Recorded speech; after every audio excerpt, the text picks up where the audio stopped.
pain made in me the ask ass. so many times. Right, exactly. Can't you take yes for an answer? Welcome, everyone. Oh, did you give your 1 minute? I did. Okay. Welcome, everyone, to the Traverse City Planning Commission special meeting, April 9th.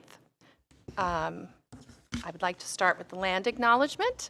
The land on which we gather is the territory of the Ottawa and Chippewa peoples who have stewarded this land throughout the generations. Thank you for your strength and resilience in protecting this land and inspiring us to uphold our responsibilities to do the same.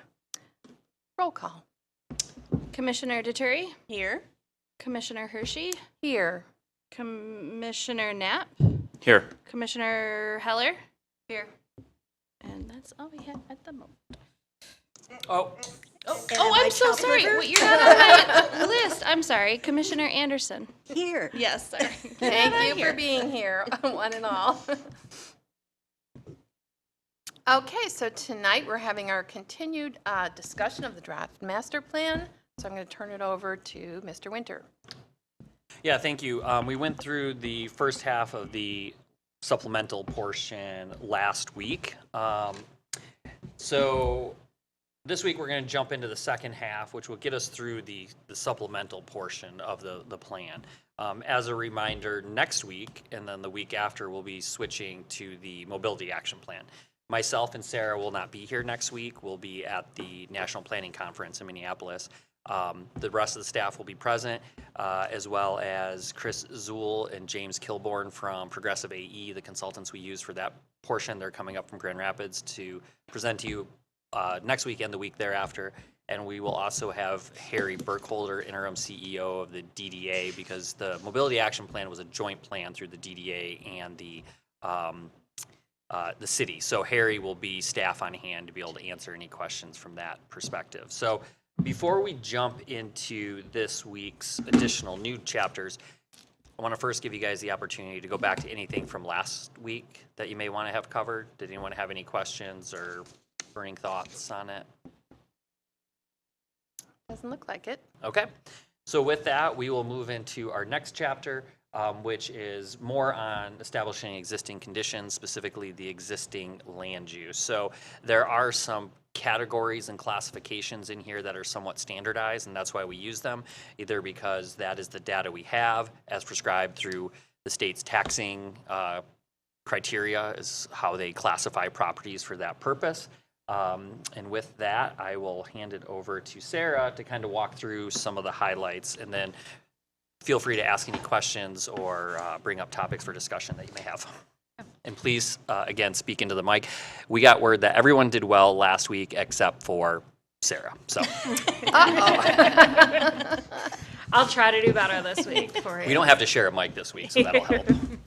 So we're going to start an existing land use. So this is page 134 of the supplemental document. And this helps to lay out the basis of the community from when we're looking at future land use, we're looking at past development patterns, and then also seeing where maybe there would be a conflict with some of our regulations that we have. And Sean kind of mentioned, we're using the assessor's data for if it's commercial, industrial, or residential, and if it's improved or vacant. We find this is the easiest way to get a general idea of what's happening there versus going around and looking at each parcel individually and trying to figure out if it's commercial or industrial. But this helps to give us a good background for this map. So, you're familiar with the zoning and planning side. Assessing does do things occasionally on a different way, and just because you're assessed one way doesn't mean that's your zoning or that's your use, because they do come from two different laws or aspects of laws. So you may see some instances where you might want to disagree with what we have it classified as. But like I said, this is one metric that we use to help to figure out what we have for existing land use and to help with the patterns. And I'll give an example. It doesn't happen those conflicts don't happen that much here, but like having worked for a township, you would see that a lot where people would come in and say, I'm being assessed residential, but I'm zoned ag. Well, yes, you're in the ag zone, but it's a residential use, so you're paying taxes based on that use. So sometimes there is some confusion in a zoning classification and an assessed classification. And I think there's a map on page 38 that kind of helps to show just the general patterns too, working through, you know, where we have kind of some corridors on the map and generalizing some of the patterns that are on the existing land use. Does anybody have any questions or concerns or further discussion in the existing land use chapter? Yes. Yes. First, I wondered, the table on page 135 that shows existing land use, is that for year 2023, or what time period does that represent? You know, I can put a date on it. I would say we wrote this chapter last year. It's probably 2022 data because the assessment rolls aren't finalized, you know, until the end. So Yeah. my guess is 2022, but that is a good comment to put that reference on Close there. enough.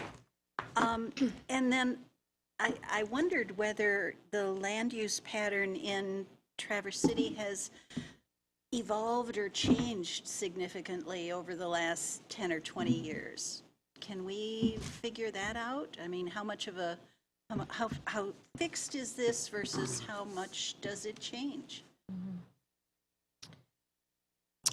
As far, I'm thinking on the can we figure it out part, because we're not in the assessing department, so I don't know. I'm assuming that they probably have a record from previous years. So we would have to probably work with them to pull that and to see how that has changed. For the large part, compared to some of our neighboring jurisdictions, we are fairly built out. So I would not anticipate over the last 10 years seeing a significant change in those percentages. We haven't had a lot of the green space development that you see surrounding us. But yeah, it's something that we can talk to Polly in assessing and try to figure out what records they have, because I frankly don't know. Yes, it would help me to understand sort of the progress, Yeah. if any, or, you know, maybe it's been perfectly steady and stable for a long time. And then I also wondered whether there's anything that's really distinctive or unique about Traverse City's current existing land use pattern. What makes us odd, if anything, or do we look pretty much like other communities of our size? Well, in this area, in our immediate area, we don't have many communities comparable to Traverse City, like we're the key city in the area. I will say, compared to our neighbors, one thing that stands out to me is the percentage that we have that's tax exempt. So, and that's not uncommon for a city by the nature of the uses that you'll find in the city. So education, government, hospitals, you get a lot of nonprofits, religious institutions, none of them pay property taxes. So we're getting close to 50% of our land does not contribute to taxes, which we rely on those property taxes to fund our services and stuff. But those non-taxing entities are in a way providing a different kind of service to the community as well. But some of that is also city-owned public land that doesn't pay taxes. So I don't have an answer offhand whether compared to other cities that's high. I know you're typically going to see that number higher than, say, townships and things like that, just by the nature of the businesses and the entities that sit here. So there is a good takeaway with that, though, is in Michigan, property, yes, you pay taxes on the land itself, but we're a state that the majority of your property comes from the improvement of your property. And so the way that you improve your property or how it's developed is going to therefore indicate how much taxes that generates, and in return, what type of services you're able to provide. So I believe it was in 2016 when the city was picked as the strongest town in America that year through the organization Strong Towns, and they had Joe Minikazi come and do an analysis, and Beckett Rader now does them too, and we looked at it, and we only have a very small percent of land mass in the county, like 1%, but we generate like something like 15% of the county's revenue. just because of how we've developed. And when you look, they did the vertical, I don't know if anyone's ever seen that data. I can did. distribute to you. I But they did. have the vertical Yeah. bars, and when you look downtown, that compact development, dollars per acre in tax generation far exceeds anything else. The only thing that comes comparatively close is waterfront property. But that's because it has a high assessed value, and you pay a percentage of that assessed value, or a millage rate on that value. So, I think I may not have understood something that you said, and I want to be sure I got it right. Yeah. You mentioned just because a piece of land is tax exempt doesn't mean the structure built on top of it is tax exempt? Did I no, the structure understand would that? be, if it's a tax exempt entity, the structure would be tax exempt as well. Okay. But in general, when you look at the tax code, most of your taxes are based on the improvements to your property as opposed to just the land itself. Now, some states have taken other approaches. One thing that does is it helps, well, the hypothesis is it'll help prevent speculation, like someone holding on to a land while others invest and raise property values, and I'm paying very little taxes because I've never improved my property. Now I can sell it hand over fist because of the investment others have made that have raised my property values. In the meantime, I haven't contributed much to the tax base because of that. Now, we also have that funky capping and uncapping that happens with sales and things like that, which also impacts the taxation in the city. Now, and I'm not the assessor, but in addition to property tax, there is something called personal property tax that a lot of businesses Yes. pay additional Yes. taxation on their Inventories equipment and stuff like Yes. that. And I don't know the answer to whether, like if Munson has to pay personal property tax on their equipment or something. I don't, Land use. as much as I can, yes. Okay, thank you. Looking at this table, I do want to point out one other thing, and that's the word condominium.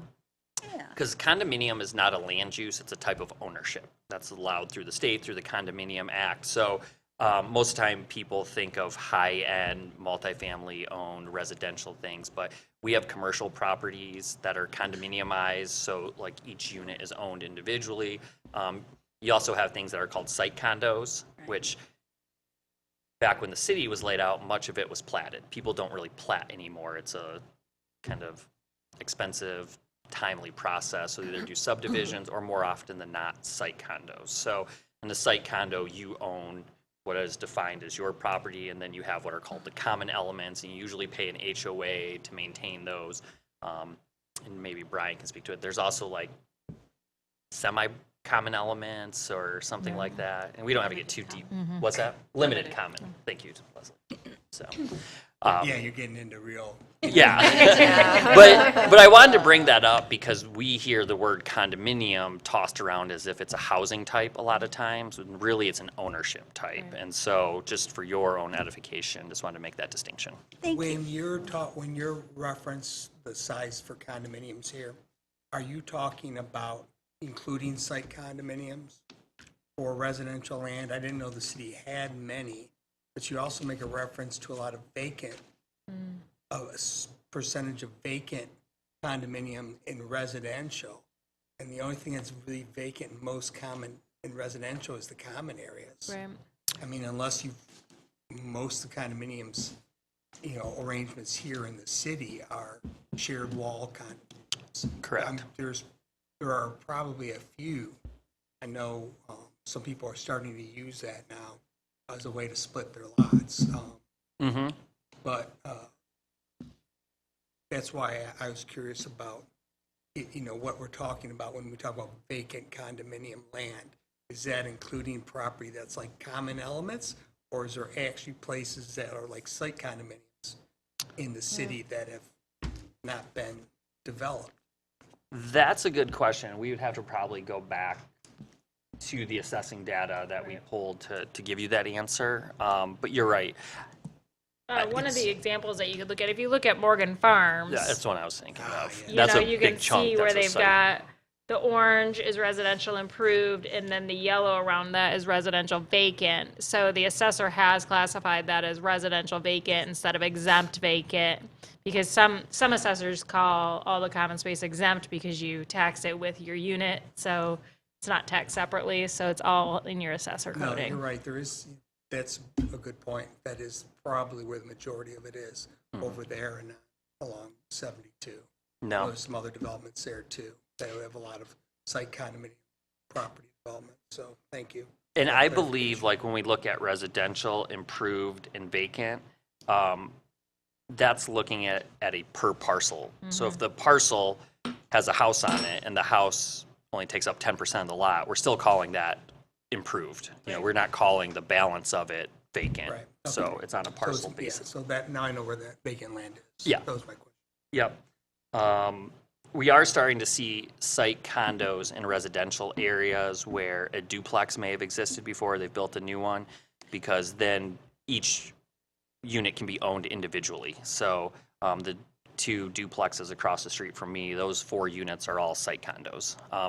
But you don't have to have a shared wall. So at the corner of 14th and Cass, where the Love Thy Neighbor fence is painted, those are 2 detached, but that's a site condo. So each person owns their house individually, and the balance of the yard is the shared common element that they maintain collectively. I have a question about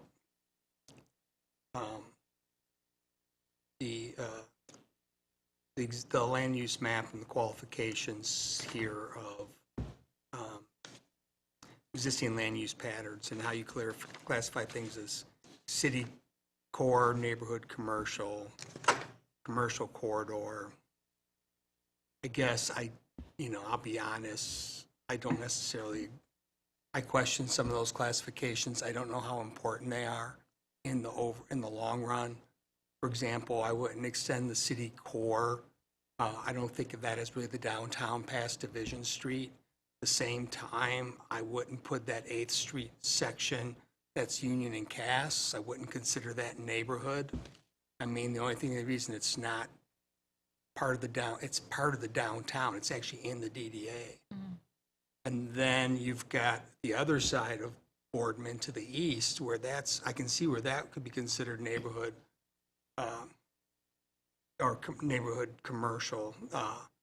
But then I go further to the east, and you've got the section of 8th Street listed as corridor.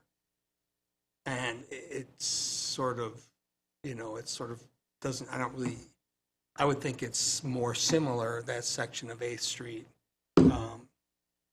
which is basically from Fair down to Rose. I think of that as its current existing uses as more of neighborhood commercial, not really as a corridor. So it's got a lot of traffic right now. So does my neighborhood street, so. Yeah. And we can take a look at that a little bit and maybe chat with Sean about the map, if maybe there's some adjustments that could be made to it. So, And because this isn't future, this is your background information for it, it doesn't have any binding obligations for you in the future, depending on which district we put it into. But we can chat about it. I'll make a note to chat about it with Sean. Yep, I got that noted here too. Okay.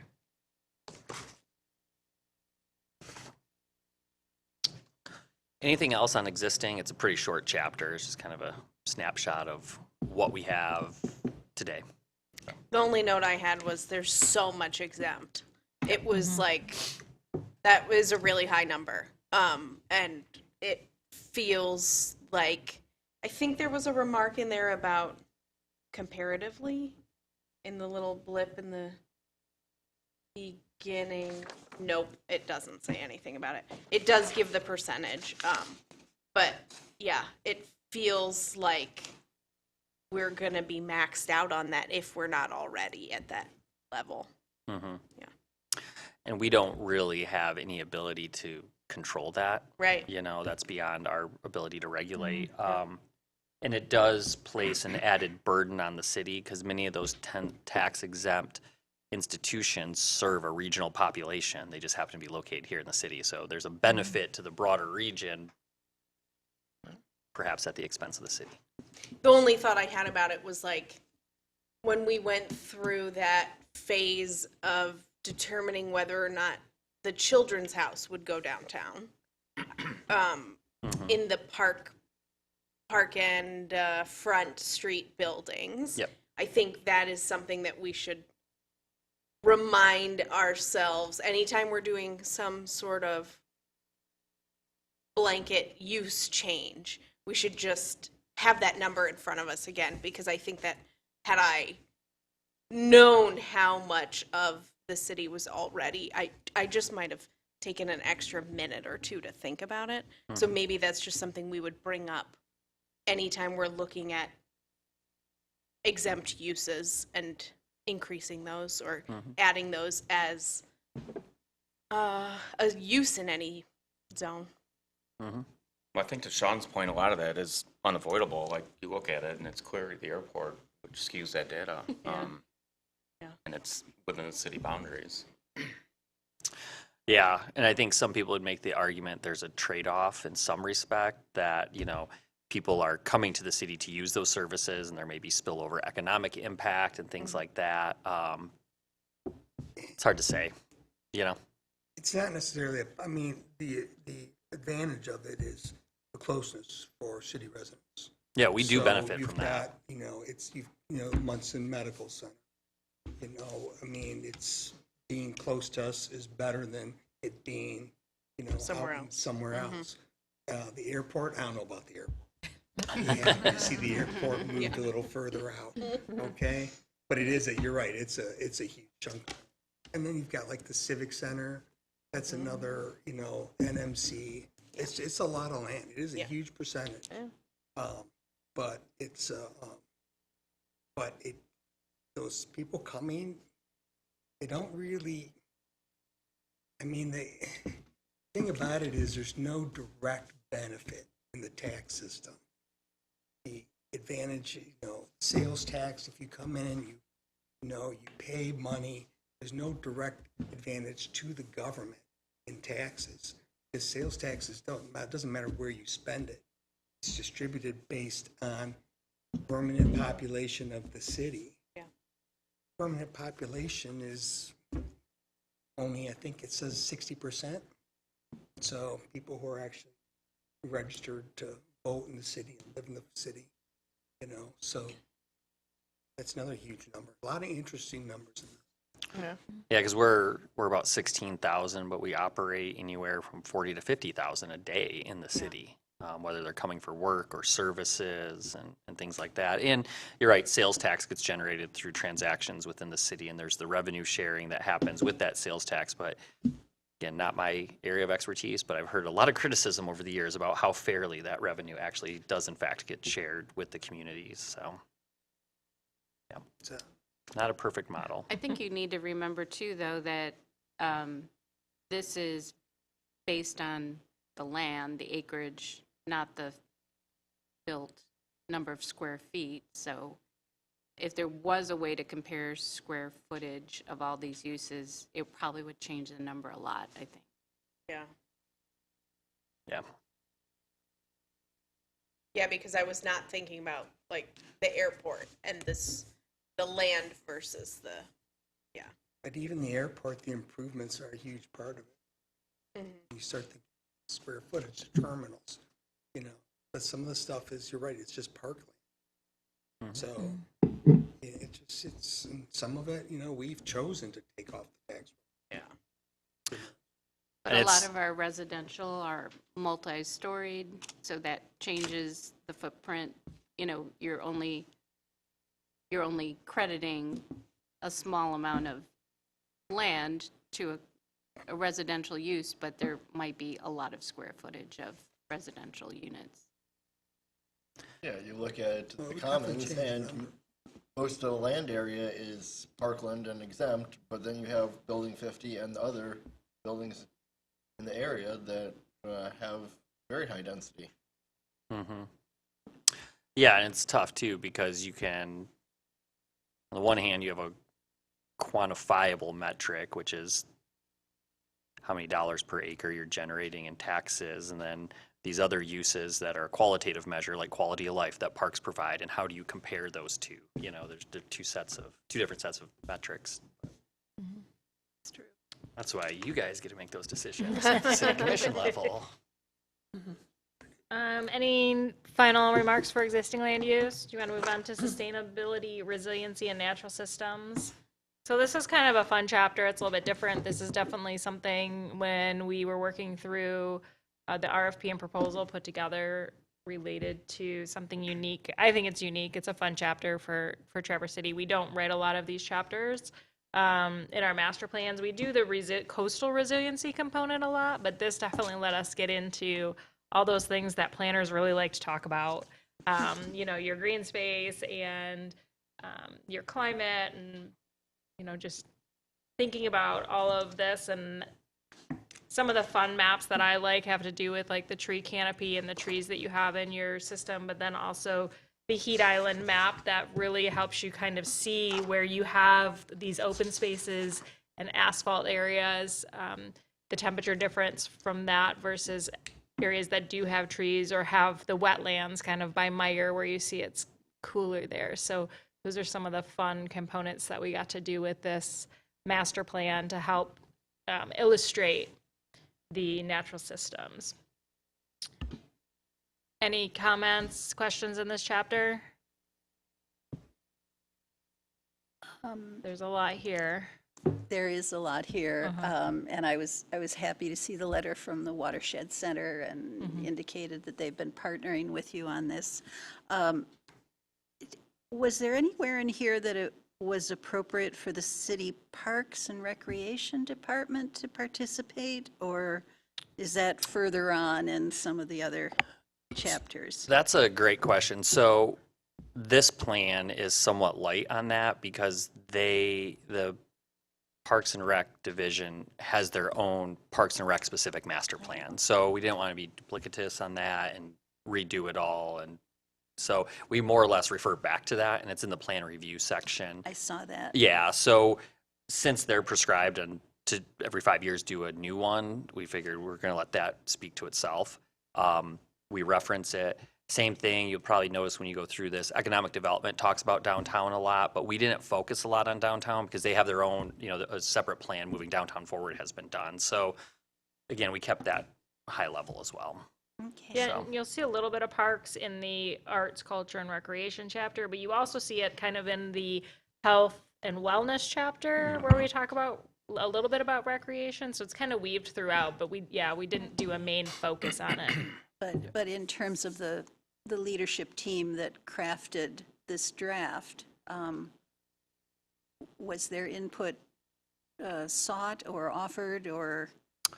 Yeah, so Frank Deturi, the director of DPS, was part of the leadership team. Yep, so he was there throughout all of this and stuff, so. All right. Yeah, Michelle, the supervisor, does not let us do much about parks without Okay. making sure that her voice is heard. So she does a great job at it. I would like to draw your attention to the maps on 151 and 152, our tree canopy, just to provide a little context. So the light green tree canopy, that is, more generalized aerial raster data, which raster data in mapping is like pixels, as opposed to lines and vectors and polygons. So it's kind of like that smattering of where we find that. The actual trees that are called out with the dots of different colors and the triangles, those we're only showing the public trees because those are the ones that we have an inventory of, so we can say this is an invasive, this is not, and we know their location because the Parks Department's been going out over the years. And we do have a tree map, so if you're not aware of that, it's on our maps website, so you can go to your neighborhood and you can see a tree that's out in your tree lawn, you can click on it, it'll tell you the type of tree it is, its diameter, a lot of good information through this survey that they've been doing that we've incorporated into And you this. can report an issue on a tree? Oh, Like if it needs, like a branch is broken or something like Yeah. that on the interactive tree map. thank you. It's great. Please do not cut public trees without permission. Call the city, they will come do it, because you can get fined, and there's a whole equation where you have to pay 3 times the value of the tree, and the courts have upheld that a few times. So, please, if you have a problem, to Katie's point, use the website to notify the Parks Department. But you'll notice there's a lot of red on there, especially downtown. Those are invasive. There was a period in time across the nation where Bradford pears were deemed the answer to urban trees. They were supposed to be asexual. There was a varietal that was not supposed to reproduce.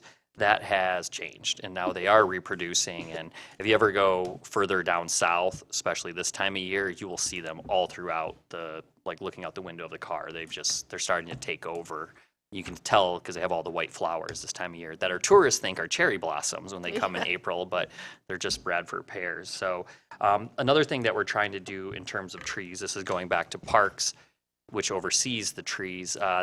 Back in about 2019, they did a tree study with Davies that looked at all the publicly owned trees throughout the city and did an assessment, and we are way over on maples. So the Parks Department is no longer planting maples. I like to think of cities as ecosystems, and in that analogy, you're creating a monoculture, which is not very resilient. So it would just take one disease to wipe out a significant part of our tree canopy without having that biodiversity within the species. So they are working on slowly but surely converting that. So when a tree has to come down, or when new trees get planted, they're taking the steps to increase that. So, any questions on the tree map? I know there's a lot of information there. We are quite fortunate in our tree canopy. So, and the city's committed to it. I don't know if you looked at the performance, but between the trees and the saplings that were planted last year alone was close to 3,500 in the city. So, and that does include Brown Bridge too, though. So, Tree City, USA. Tree City, yeah, it is pretty impressive. We're quite fortunate. All right. Any other? Anything else? I know Shay had some questions on this, so you'll Yep, you'll and I take sent them. them all to Sarah and I Okay, had to great. digest. Yeah, right. Shay couldn't be here, but he sent his comments. And I have some questions. For it. So, and I've noticed this throughout this document, in that in some places, it's sort of prescriptive. The city should do this, it says the city should do this, the city should do that. In other places, it's not telling the city what to do. It's sort of laying out your options, or it's a different way of saying it. Is this supposed to be telling the city what it should be, what we should be doing? And by adopting it, is that what we're saying? We should be doing these things? In this portion of it, it's not prescribing that. That's why those items should get carried over into your action plan. Hopefully, if there's a should or a shall, then it's going to tell you how you do that. But this isn't going to necessarily, change the direction that council's going. Maybe there's something and they go, yeah, we really should do that. But there's other items that need to be implemented to actually make it happen for that. In this portion of the document, I would say more advisory, even though it says should, that it's an advisory statement that the city should consider something or do something. And part of that structure is, this is saying what we should do to achieve a certain vision over 20 years. Our action plan is 5 years. So what we'll do after 5 years when we do our 5-year review is reflect back on this. What other things, because there's things in here that are great, but through the leadership team, we realize, okay, realistically, what can we get done in 5 years? There's more than what is recommended in here that we can get. So And I it's understand that. it's just sitting some there. places it seems to go, like it said, we should create a dedicated funding source for something. Okay, that's easy to say, but is that really our role in this project? In other places, it says, it basically points out the issues and, the difficulty the city's going to have and the need, the cost issues, which is different approach to then saying, you need to come up with a new revenue source. Anyways.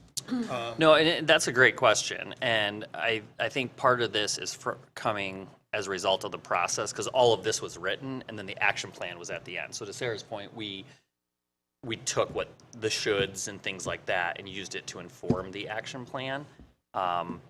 But I totally understand what you're saying with some of that confusion. My other issue is the descriptions used for the water, the different, we keep referring to,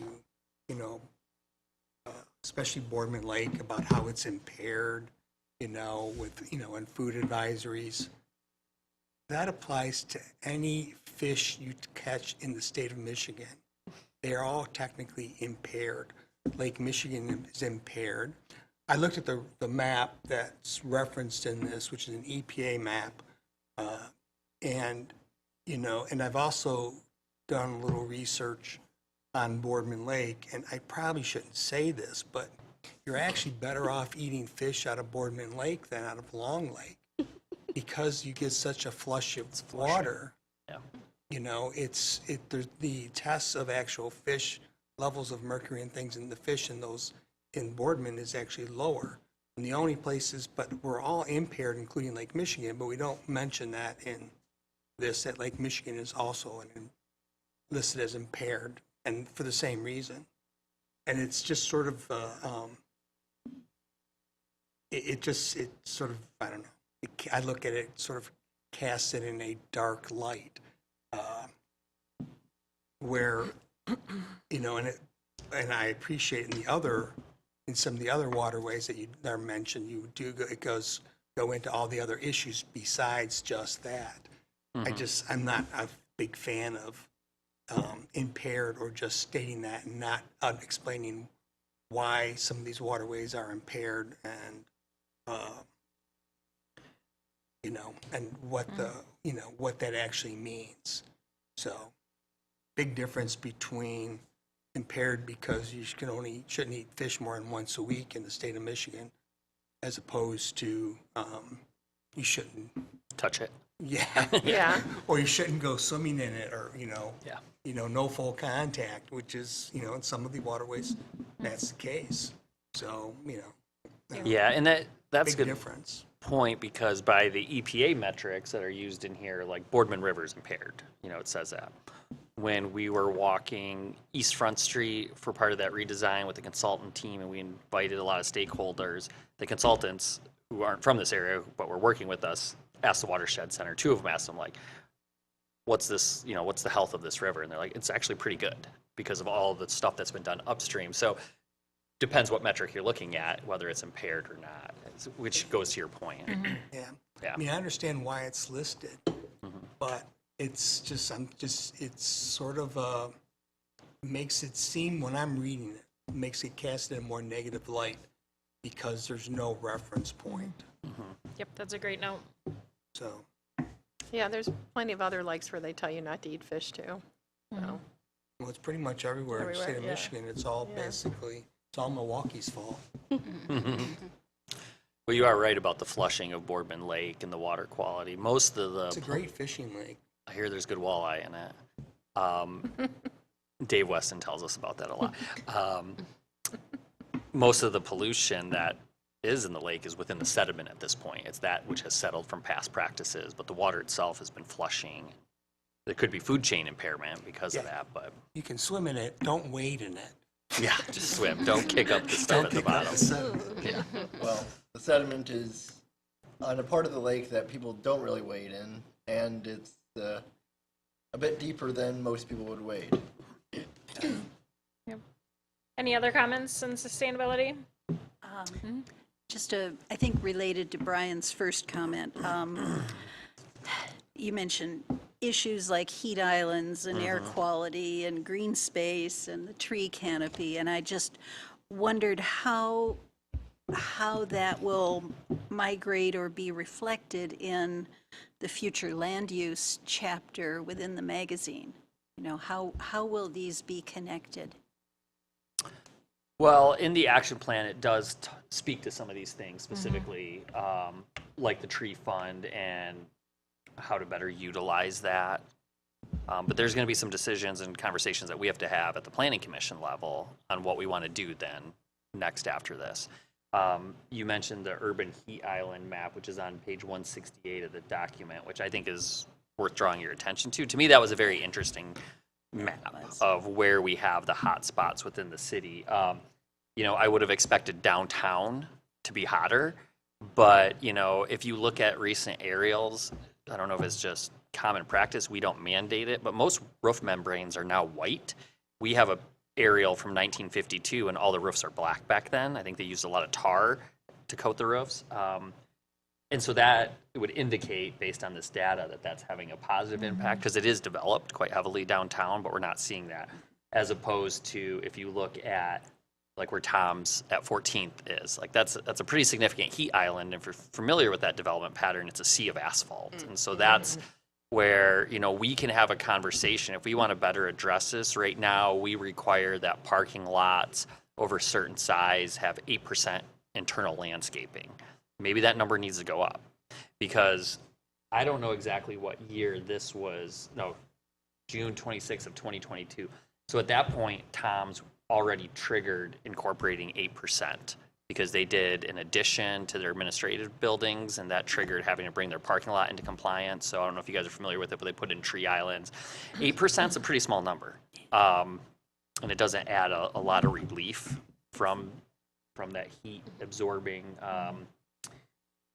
material that we have out there. And there's a couple other spots where when you look at them on the map and then you envision them, you're like, oh yeah, that is pretty wide open. And you know, where Lear Corporation is, the corner of 8th and Woodmere. If you look along Garfield, south of the city limits, north of Boone, that'll come up later tonight as one of our redevelopment sites. You'll see right there that the impact of the development pattern is having within the heat.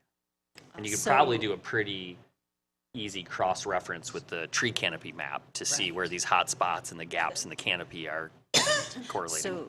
So the connecting point is going to be within the action plan, having something specifically related to these issues. Okay. Yep. I don't have it with me today, but I thought it even spoke specifically of leveraging the tree fund to help address the urban heat islands and how we do that. So. Yeah, and some of the items may be really broad, so you'll probably see the connection, and some of them are very specific. So that's definitely easier. But it may be explore further or, you know, look into, and that's coming kind of from a planning perspective of looking at the information that we have and going, okay, what are ways we could address this? And not necessarily saying you should do it this way, but look into this. Here's some options. And then next 5 years, you might go, okay, we're going to implement this, this, and this to help with that item. Yeah, and that happens a lot with master plans because of the 30,000 foot level. You know, through this process, you might identify things that the plan's not going to fully solve, but it's going to be like, this is your starting point on this issue to take the next step.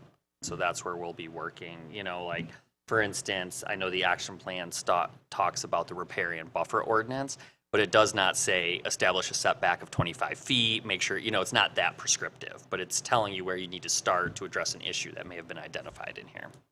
So. Yeah, my only remarks were, I'm sorry, Jackie, are you done? I'm done. Okay. Mine were like maybe calling out riparian buffers a little better, just because we know that that's on our list. We know we need to tackle it. It is mentioned in passing that it would be great to have an ordinance because we don't have one. But like defining what that is and how important that is to the sustainability, I think would be helpful. And then my experience on the riparian buffer, on the previous committee, we did talk about seawalls and breakwalls quite extensively. And if there's a way to address that transparently in here and just talk about those and how they can contribute to further problems of our waterfront and the sustainability and resiliency of these systems on the waterfront properties. I felt like both of those two things were just missing a little bit. They could be touched a little more just for to be more direct. Yeah, I would agree with that. That's a good comment. Yeah, because there's definitely some negative impacts to hardening the shoreline with longshore drift and sedimentation and things Yeah, like and that. maybe and hardening currents. is better. Like, Hardening comes in different forms, yeah. Yeah. So it could be riprap, it Correct. could be a seawall, it could be a variety of things.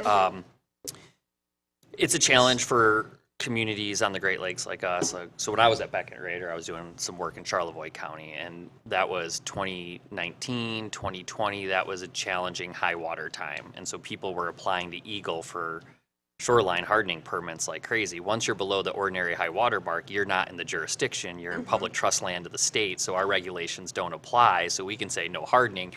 All they have to do is go past 581.5 feet of elevation, and now Eagles, they were handing out permits like candy back then. And Yeah. as I understood it, I think Eagle recognized the challenges with that, but they also, at the time, were trying to respond to people whose property was in jeopardy, that Yeah. they didn't approve having those structures built there, but, they're being asked to permit the saving of them. It's definitely very hairy. I just, like, Yeah, it, yeah. it will be a problem, but I would like it to be called out just so that you can, like, hear about it in this big Yep. piece. I think using it as like an educational component. Correct. Right. Defining what these are. Right. What instances would they be useful? What instances do they cause damage? Are they harmful? Yep. Something like that. Where are the That makes a lot riparian, of sense. Yeah. Thanks, Brian. where are the riparian buffers mentioned and what page? Do you I know? mean, at the very end, near like the action, I think it's in the action Oh, it's not section, in- actually. When I did a search for it, In the action plan part, yeah, it's in there. I don't think it's up in this sustainability section. I think it's only in the action. Could we put a little something in there and allude to the fact that the riparian buffer committee is now meeting and hopefully there will be a plan and Yep, I have a importance of note it. here to call out the riparian buffers and for the education component to elaborate more on their role and their benefit and stuff like that. and that we're doing something about it. 275 and 285. Those are the only mentions. Okay, I mean, but it's, as Sean said, I don't know, I mean, I think it's important that you call it out in the hardening of the shoreline, but the city's got no jurisdiction over it, so we're not really gonna do much about that. That's all Army Corps and. Eagle. Eagle. Yeah. So, but it's certainly, I mean, all you can do is control what happens on the other side. Yeah. Inland side. So, but I mean, if you can figure out a way around it, great. So, You've been tasked. Sounds like it. No, at a minimum, like many people don't think about that. They don't necessarily know that it's all Eagle once you get to a certain point. Or like the ordinary high water mark is not necessarily something that somebody is familiar with or has any idea how or where to measure that or what a riparian buffer is. So just those educational pieces I think would be helpful. Yeah, I would agree. And it's, with all things in terms of planning and development, there's that balance. This came up a lot in the Lower Boardman Unified Plan. Here you have a natural feature, the Boardman River, in a very natural environment downtown. That's not the same thing as the Boardman River out in Kalkaska County where it's going through state forest. And, when you have that balance of, we want to naturalize it as best we can, but we know we have a wall here that's protecting one of the main sewage mains that we have in the city, the sewer main. That's that balance and that trade-off, because by having those sewers, we're also protecting water quality as opposed to septics and things like that. So, take the river by Lot B. The Watershed Center helped the city fund hardening improvements there because when you have an urban environment with a lot of people, there's an expectation of access to those natural resources. So where the farmer's market is and it drops down to the river, before they put in those limestone ledges that go down, that was just worn dirt paths of fisher people walking into the river to fish. And then when you have that barren soil, every time it rains, now you're flushing sediment into the river and then into the lake. So that was a trade-off. You would prefer it to be naturalized, but you also have to accommodate the use that comes with those natural features, especially in an urban environment, and find that way to balance those two forces. So if you would like to take that on as well, Anna, we'll task you with that one. No. I've got three things, primarily under the water-related sections of this. First, either in wetlands or under the Kids Creek subwatershed section, it would be useful to have a mention that Kids Creek has historically been the primary waterway that floods in Traverse City. And we have had, while it has significant wetlands upstream in the Grand Traverse Commons area, it has been, similar to the Lower Boardman, urbanized and built up as it flows through our downtown and residential areas.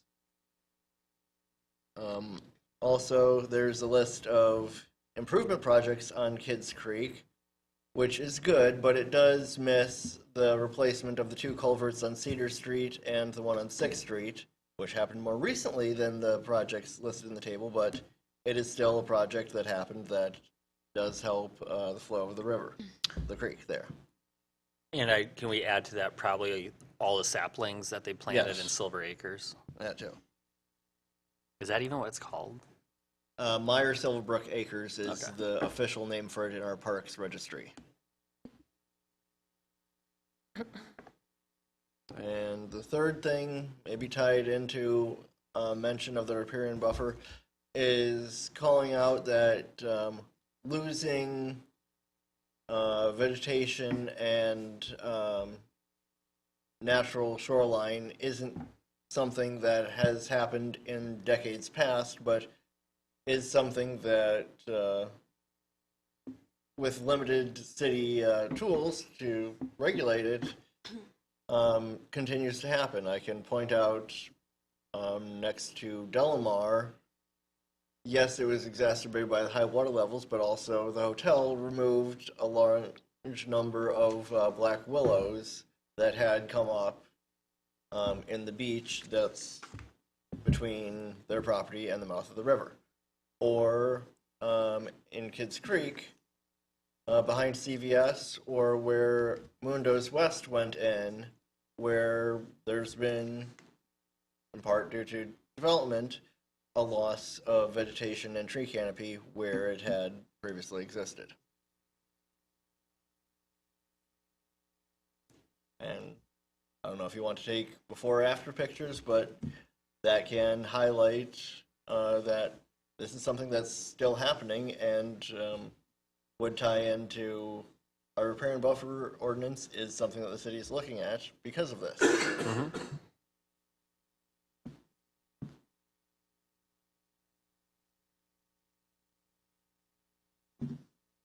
Okay, anything else? Those are the main ones. You have some, Brian? I have a couple quick comments. So I love the heater, urban heat island map. I find that informative and the information in there. I need a new roof. I wonder if a white roof, I can get a sale on a white roof. We'll see, but you don't see, I haven't had anybody show me white shingles yet. Me neither. Yeah, so Light probably tan. isn't gonna happen. I do question the need to include the number of national heat-related deaths. You know, it's a national issue, but I don't know if it's really relevant to northern Michigan at this point. The highest recorded heat index in the United States was in Appleton, Wisconsin, which isn't that far away. I'm just The saying, deadliest heat wave in U.S. history was except it's on the other side of Lake Michigan. was 1995 in Chicago and Michigan. Yes, but again, Michigan, there's a big difference between those parts of Michigan and up here. And I've seen the heat waves. I'm not saying I'm just saying that it's a statistic that when you start bringing in national statistics, and you're talking about the heat issues going across the country. I mean, it's just a comment. I'm not Well, asking maybe that. you be don't removed wilt out. when it gets above 85, but some of us do. Yeah, I understand. I'm just saying that it's not really been an issue here compared to other areas of the nation.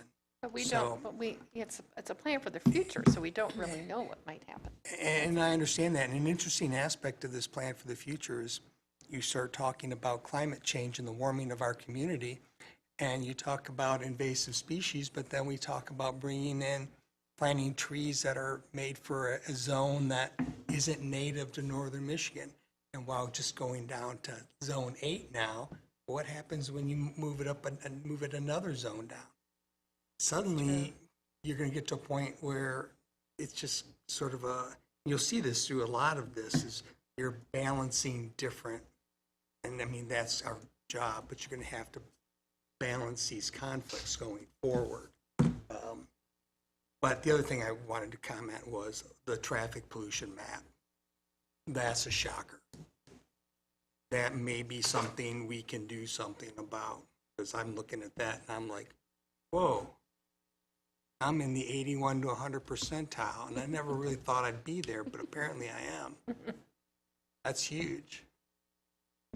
So, but according the way to do this is to fix it is best mitigated by vegetative screening between the roadway and residential areas. So that's something, that we can look at in our site plans. Sometimes we require commercial developments to have fences or vegetative screening. Maybe we should require both.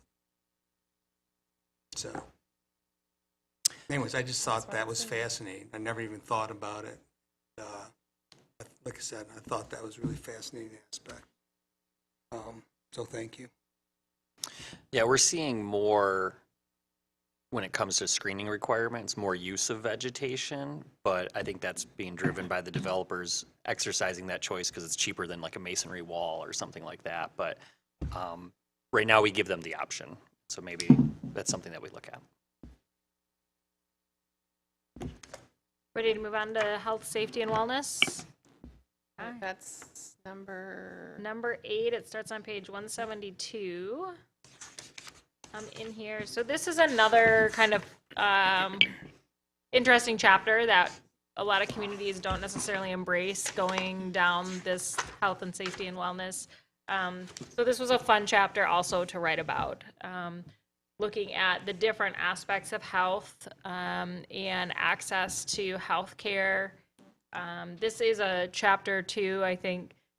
Debbie, you could speak to this, and even Mitch from being in the leadership team. The leadership teams spent a lot of time talking about this chapter and improving based on the information we started with, and looking at additional items that we should be adding into for healthcare or types of healthcare to report in the master plan.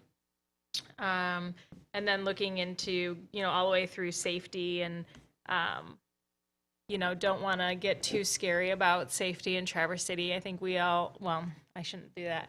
I think of Traverse City as being a safe place generally when you're looking nationally or even in the state, but it is also interesting to look through some of the data for that, and then ways that we can potentially improve space to make it safer for everyone. And then kind of looking at the food too, so the wellness component, access to food, for equity in that food access, and the walking. And this is really where, I think last week we had mentioned the 15-minute kind of neighborhood for, can't remember what we were talking about at that time, but in this chapter you see a lot of those maps come back to that 15 minutes to get access to either your wellness, your food, different components that you might use in your life. And that is one thing you'll see reflected in the action plan that was driven heavily by the leadership team, was improving access to those two main components, food and healthcare. And so that's part of the generation of these maps for identifying where we have those deserts, food deserts, if you will, and healthcare deserts.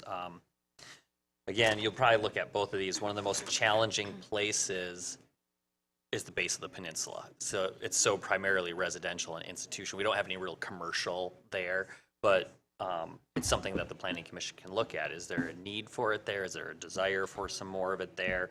But the leadership team did speak quite a bit about how we could modify our zoning to allow more of these uses in closer proximity to where people live. So something for future conversation that we'll be diving into, I'm sure. Yeah, and that's, I guess it is in this action plan. That was one of the comments that we added in there, to kind of be really deliberate, the Planning Commission to deliberately look at your zones and the uses that are allowed, and then to continuously to kind of go back every so often to evaluate the uses there to see if there's a saturation of a use in a district or an area that maybe you'd want to change to something else. That's going to be, that's a Planning Commission discussion for another day, but those are some items just to keep it relevant when you're working through, and you're looking for something to do, when you have a slow time at the Planning Commission. What's the next topic you can talk about? So, any comments, questions in this? That sort of discussion about whether we have too much clustering of certain uses. That was something that we tried to get out ahead of with the recreational marijuana licensing process. I can't say that it all worked out as we could have envisioned if we had a magic wand of rezoning, but I think that it provided a good exercise for future looking at where we have too much clustering of one use or not enough of another. Yeah, there's two kind of components to that. One is our zoning over the last 50 years has kind of forced that by saying healthcare services can be here, and most of them are over by the hospital. So there's the city regulating where it can be. But I would also keep in mind for you all that if you expand where they can be, that's not going to suddenly cause a disbursement, because there's an economy of scale of a lot of those uses being together, because they need a lot of the same deliveries, a lot of the same resources sent to them. So there is a benefit. So, you know, we can do so much through regulation, the market, and there's other aspects that are going to And play all into three it. bike shops in the city can decide to locate within 100 feet of each other. Right. So we're on 8, correct? Yep. Yep. Okay, so I have a couple comments. I agree with Shay. He wrote about the health outcomes table on page 173, that a lot of what's written there has to do potentially with our aging population here. A lot of it is our diseases of aging people. And childhood obesity is at an all-time high, and a lot is written about it, but this is adult obesity. I didn't know if it was worth talking about childhood obesity, because that leads to adult obesity. And also, when you get to the mental health section, much has been written about the younger generation now having poor mental health, and what can we do to address that. So a lot of what's written here is about adults, and I didn't know if we should have something similar for younger people. The other comment I have is, because of the aging population here, of course, we want people to be able to age in place. We've talked about that in the housing conversation.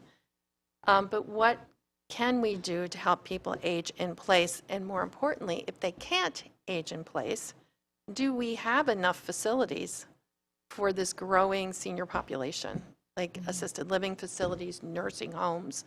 Do we have the staff for that? I think that's really going to be an issue very shortly in our future. I mean, we already had one closed down. So if you can address that kind of thing, I think it's important, because that's definitely coming down the pike with the baby boomer generation. Other comments? Yeah. Yeah, I loved this section. This was like my favorite section to It's a read good through. section. It was a really good section. I actually text somebody that is in like just general nonprofit work who does planning, and she was like, this should be copy and pasted in every single master plan, sections like this. So the first thing I had noted was the hate crime comment, yes, and I was actually at a conference on a call with the Western District of Michigan's attorney, DOJ attorney, and they said that hate crimes are vastly underreported. They estimate only between 3 to 10% of all hate crimes are reported. 405 incidents in the state of Michigan last year. So that might be a key piece, just when we report the hate crimes number, just reporting that they're vastly underreported. Would just be helpful. My note was, I don't need to read that one out loud. Going through my notes, I have so many in this section. Oh, I really liked the crime prevention through environmental design section. That just was very appealing. I also loved the gendered spaces section. Yeah. As president of Up North Pride, I have a hard time removing hats, and it was really nice to see this section Something that somebody brought to me early on when I was on the planning commission was that in the zoning code, we have requirements for gendered bathrooms. And it's like for like building codes, I think. I don't know if that's ever been updated, but it was for a very long time. And I think that this would help to make those changes. And then Gender Equality Board loved. And then my last comment was, again, another Up North Pride thing. One of the seasonal fun runs on page 191 is our color run that is thrown in June for Up North Pride and Tart Trail around the Boardman Loop. So that's June, you said? Okay, yeah, we can add that. Sorry, that was a lot of comments No, very that's- quickly. No, I appreciate that. You are right. Color run or colored run? Color run. And it's like you get Yeah. color thrown on you. Yeah. Yeah, I had a lengthy conversation with one of my neighbors who owns a business in the Commons, and him and his partner are opening a second location in the city, and they wanted to do unisex bathrooms. And so it's not the zoning ordinance, but it is the state construction code, which the plumbing code has been updated. The state has not updated or adopted the new one yet. So they ran into a lot of barriers where they were prevented from doing the unisex bathrooms because of the Construction. older code that the state is still using. Got it. And it's, when they were explaining to me the formula, like your capacity, you need X number of urinals versus stalls. If you start turning this, then you need this many sinks, and it's very convoluted. I just want to make bathroom spaces. You know, you didn't think it'd have to be that complicated. But No, that makes me feel better that it's not ours, that it's actually at the state level. yeah, you know, and the individual I was talking to acknowledged that, but I think he wanted to vent. So that's what neighbors are for, I guess.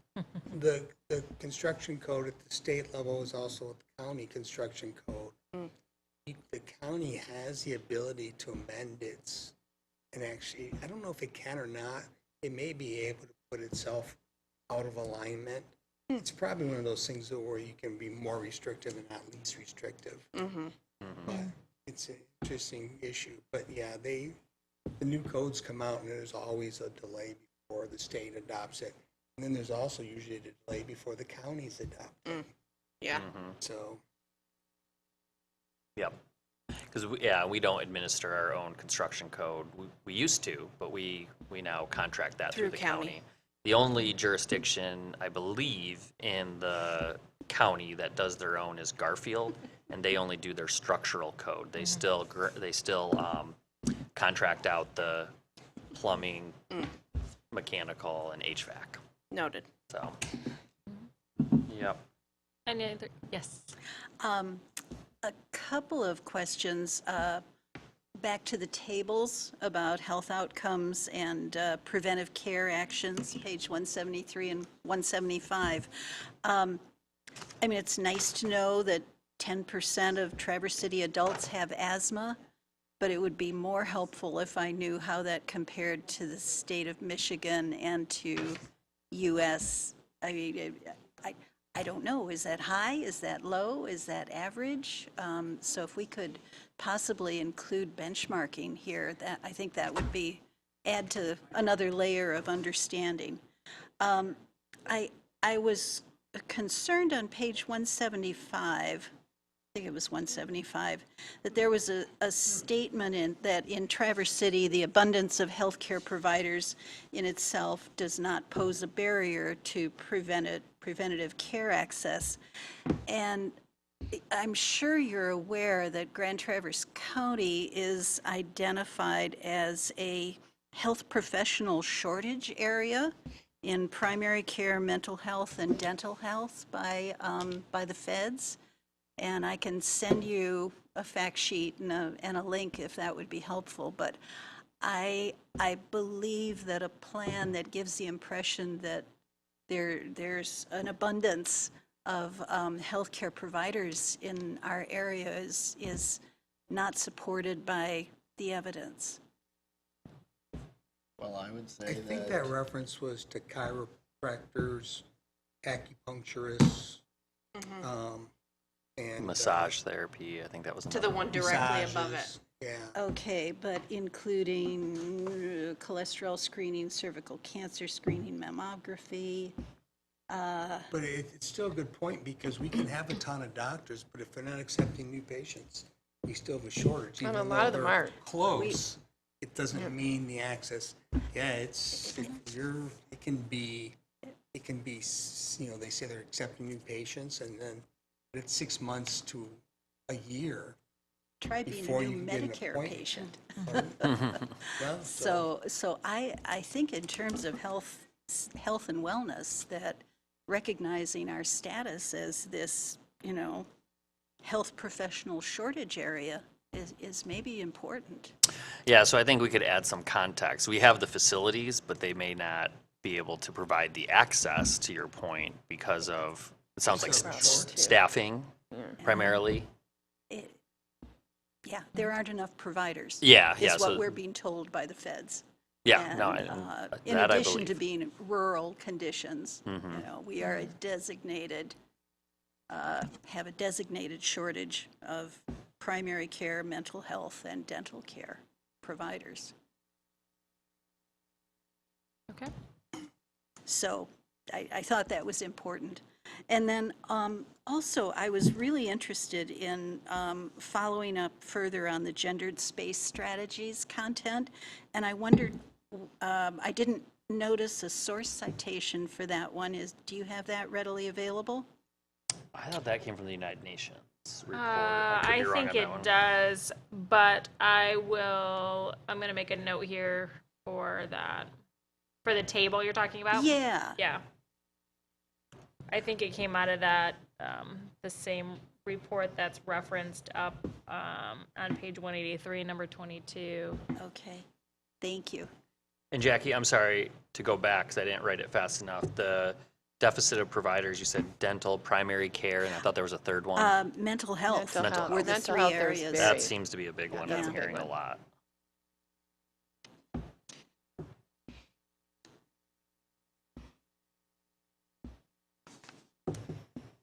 Can I get a clarification? In the reference to the Traverse City Fire Department and its calls and its call map, are those just structure fires? Because, I mean, they're also, like more than half their calls, or well over half, are actual medical calls. More than 70% now. Yeah, so. There are two different Yeah, there's two maps. different One's maps. calls and one's structure calls. But I get the impression, yeah. You but mean like so- fires? Yeah, so the first time I looked at it, looking at the maps, because they look like fires. 180. In case people 180 are is all looking. calls, and then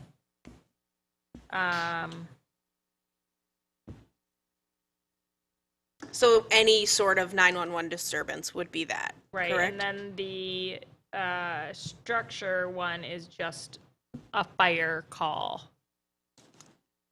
If I It Let me might, double yeah, check. so it might be, just to clarify. Because Yeah. the maps, the heat maps on them are very similar. When I look at it and I look at those little heat maps, I think fire.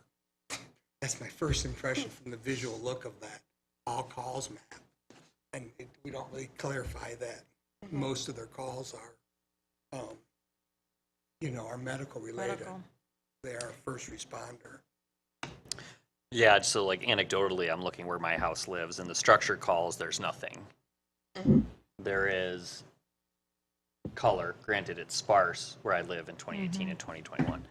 I had them called twice, not for a fire, but for a choking toddler and a carbon monoxide alarm going off in the middle of the night. So I think we need to Yeah, just explain it. differentiate that with Yeah, some a little bit better. context. Yeah, about what makes the difference Right. between the two. And it could just be a title, all calls versus Yeah. structure fires or something like that. We can clarify. Any other comments? Okay. Should we move on then to arts, culture, and recreation, 194? Also wonderful. This is clearly Debbie's lane. With the weird shout out to me. Yeah, we had some good representation on the leadership team. Like We for the chapter we just covered, I mean, we had a retired nurse and a healthcare administrator Yeah. that helped drive this, and then we had plenty of arts representation. So I'm grateful because I know very little about both of these. That's just not the You standard. should know more. I will say I painted this street, and man, does it look so nice from that angle, does. and not It's the beautiful. one that It's I a was seeing. Beautiful picture. Okay, so I just have a couple of things. First of all, Old Town Playhouse does not have an E on the end of it. I just saw that, and your reader may not know that. So what I would like to see more of, and there's, I think, a fairly easy way to do this, is you have this chart called Arts and Culture Production Satellite Account, Michigan 2021. What page? 196. Page, okay, 196, yes, exactly. And I love all these statistics, I think it's great. But what I still think doesn't come across enough is that the arts is an economic driver of your community. So on here it has promoters of performing arts and similar events, $288,000 value added. But the arts programming itself has a much higher value added. So if you called Old Town Playhouse and City Opera House and asked them in the last grants they wrote for the state grant MAC, how much did they contribute to the economic development of this community? There will be a number. So I know when we did our talk about this, so I used to write grants for the Traverse City Film Festival. It was $2.3 million that came into the community for that 1 week program that we lost when it went under. And so Old Town Playhouse is going to have hundreds of thousands of dollars in economic, as an economic driver for the community. So will City Opera House. And all you have to do is call them. They will be able to tell you. It's in the hundreds of thousands of dollars. So are we saying like So economic impact of these? yeah, so the economic impact on the community. So there, when you write grants for the arts, there's an arts calculator, and you put in a lot of information in that. So what your ticket sales were for the year, what your ticket price was, and that calculator tells you what the economic impact was for your program. So anybody who writes the arts grant has that information. And I think that's important to get out to the community, that these programs bring a lot of money in. So people come to see a show, they're not just paying for that show, and only 1/3 of your ticket price only usually pays for, if you're lucky, 1/3 of the total budget. But it's also, you're paying to go out to dinner perhaps, you may pick up something at the store while you're here, you may come into town. I mean, I directed a show where people were coming from all over and staying here just to see that show. So they stayed in hotels, they ate in restaurants, and that's how you come up with that economic impact statement. So I just think that's really important to let people know that it's not fluff, that it's actually bringing in money and jobs too. So that was one thing. And then on page 197 in your blue box, Art, Education, and Equity, I'm really glad you wrote this, but I would like you to add, you have community programs like the ones offered at the Interlochen Center for the Arts can reinforce young people's engagement with the arts. Interlochen Center for the Arts is a private high school that people pay a lot of money for their children to go to. It's their summer program that gives the opportunity for local kids to go to that. And I would add that Old Town Playhouse and City Opera House have very robust arts programming for local children. You don't have to go to Interlochen to receive that. And it's because arts dollars are being cut from school programming nationwide, probably worldwide even, it falls on these little nonprofits to pick up the slack. That's what I'm trying to get you to put into that box, that it's not just Interlochen. It's all these other smaller organizations. Arts for All was an organization like that too. Unfortunately, it went under. So, and so was Parallel 45. They all did programming for children. I'd like to get that in there. Okay.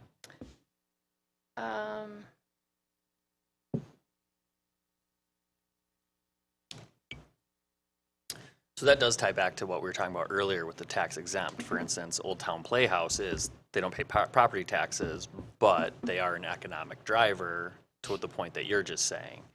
And as we have more of these, maybe, And for a small, businesses will spin off. And yeah, but for a small nonprofit, as they both are, City Opera House, even National Writers Series has a young writers program that they're, so they're all having to bump up their budgets to meet these requirements that schools used to meet.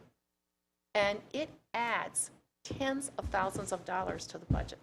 And it's why a lot of the local arts organizations are struggling. Because even though they are doing this work, nobody's giving them money to do it, except what you get from grant writing and donors. But yet they're doing it. And it's full. If you look at Old Town Playhouse summer program, it's full within days of putting it up there. Young Playwrights Festival at City Opera House, it's full. They fill it very, very fast. And I just saw in an email from Old Town Playhouse, where was that? Is it where the Kmart used to be or something? Like they're renting space now to accommodate these summer programs because so many kids want to go. And so then I have a question. I don't know if you have the answer to this, but does the former Travers Symphony Orchestra, now TC Philharmonic, do they have a children's or a youth program? They do. I They think do? They Okay. do. Because they're the ones that bought a portion of the Kmart. yeah, Yeah, I was it's just not about to Kmart. say, And they you are. still From the call Curly. them Traverse City Symphony Orchestra No, it's in here Phil. on page 197, Phil, and that yeah. should be updated. It should be. Because And it's their I could TC be mission in wrong. Philharmonic. I could be education wrong has about the Kmart. expanded I just read it and I considerably. can't remember. I just Yeah, remember yeah. saying, oh my gosh, they've rented Wow. a giant space to accommodate this children's programming. At the old mall. Somewhere. Yeah. It's at the old mall Yeah, somewhere. You It's saw in it. it's part of the Kmart building. No, I know, but I'm talking about that's the symphony, but it's somewhere in the old mall that Old Town Playhouse is now rented, a Gotcha. larger space. Just backing up that has now increased their yearly spending. And it just gets bigger and bigger. I mean, when you look at a place like that, you don't realize, oh my God, their budget, when I was active there, it was almost $1 million a year. And when you're a small entity like that, that is a big budget to support. And the reason it keeps going up is because they are doing this important work in the arts in this case, performing arts. And when we talk about arts in our city, we tend to talk about visual art, art on the tart, and our different arts installations, the arts commission. We don't talk so much about all the performing arts, and that's not just theater, it's dance and music. It's all around us, and all of those organizations are their budgets are just increasing and increasing and increasing to meet the demand. And there's no money. So what I'm hearing is their expenses are increasing at a greater rate than their revenue in order to meet that demand? Yeah, because, they charge for these programs, but, you can only charge so much before parents say, I'm not going to pay that. Or they want scholarships, and everybody offers scholarships. So you have to have money for that. So, it does very much increase their budgets. And people in the performing arts world, and I'm sure a museum will tell you the same thing, people think because they buy a ticket, they've paid for the budget. And you could be Broadway or the West End, it's all the same. If you're lucky, it's a third of your total budget of what a ticket price pays for. So that's what everybody's struggling with, and so many people are applying now for the MAC grant. They're doling it out, they want to get everybody in, they have 549 applications, then it goes up to 589 applications. Pretty soon, they're going to have 600 applications a year. Is that And Michigan Arts Council? MAC? it's now called Michigan Arts and Culture Council. It used to be Macaca, but they didn't like the name. So they changed the name. But they are dependent on state budget. So of course, the first thing the state budget wants to cut is arts funding, always. Every year you read that. So they never know what they're going to get. And so if they have a big cut in their budget, there's just so much they can hand out. So that's why everybody's really struggling. And I think in the performing arts, they're still struggling because of COVID. There's still people who don't want to go back into a windowless room. And, so that's a problem too. But I guess that's all I want to say. Anyone Get else? off my soapbox. I know this is the chapter where the bulk of the Parks and Recreation content is, and I wondered, was there ever any consideration to including the Parks and Recreation Master Plan as an appendix, the way you're treating the mobility plan? Is there any value in that or not? The answer is no, and part of that's just for logistical reasons. So if we put it into an appendix every 5 years when they have to update it, we then have to go through the process prescribed to update a master plan because it's part of the master plan. So that changes the process for the Parks and Rec plan. And that doesn't apply to the mobility plan? To what plan? The mobility plan that's going to be an appendix? It will, but we're not required to do a new mobility plan every 5 years like a Parks and Rec plan. So in the state of Michigan, in order to get any grants to do park improvements, you have to do a new Parks and Rec plan every 5 years. Now, because of that, since they know they have to do one every 5 years, they're pretty cookie cutter, because the DNR has made it very prescriptive as to what they want to see in there in order to be eligible for like DNR trust fund grants, which is what we've utilized to pay for a lot of our waterfront improvements. I will give credit to Michelle Hunt, our Parks and Recreation Supervisor right now, because she is working towards doing a more robust Parks and Rec plan, going beyond what the DNR requires, because she wants to get it into more programming and operations where that's not required in the DNR, by the DNR. And so because of it, you don't see that very often. So she's definitely taking the lead on that. And I think that would benefit us, because under the current process, that stuff's never getting analyzed. I mean, we have great recreational resources, and I'll say this because she agrees, but we're really bad at programming and, coming up with ways for our citizens to get involved and to use those recreational resources. One example is we used to have the Traverse City Summer Camp for kids, and at a time when we have a huge deficit of childcare opportunities, especially in the summer months, those are the type of operation and programming elements that we really probably should consider or, put an emphasis on for our citizens. So, I think that might be in the budget coming to you next month. No, I've had a lot of I'll keep talks an with her eye out about it. for Yeah. it. If not, feel free to bring it up, because she's been coordinating meetings to try to get that positioned. And you're comfortable that what's written in here is reflective of her work to come? Yeah. Yep. Great, okay. Sorry, she's the superintendent, not the supervisor. Thank you, you. Katie. Yeah. I mean, it is such a weird system that, taxes go into these general pots, and then you got to beg for grant money to get the money back to do improvements. It's like, it's challenging, but I guess we're all pick-me girls sometimes. Any other comments for this chapter? I'm going to throw something out there. I find this chapter limiting in that we're talking about visual arts and established venues. We talk about the Traverse City Philharmonic, that's new name, and that's fine. But there are other music genres that are practiced here weekly that we don't mention at all.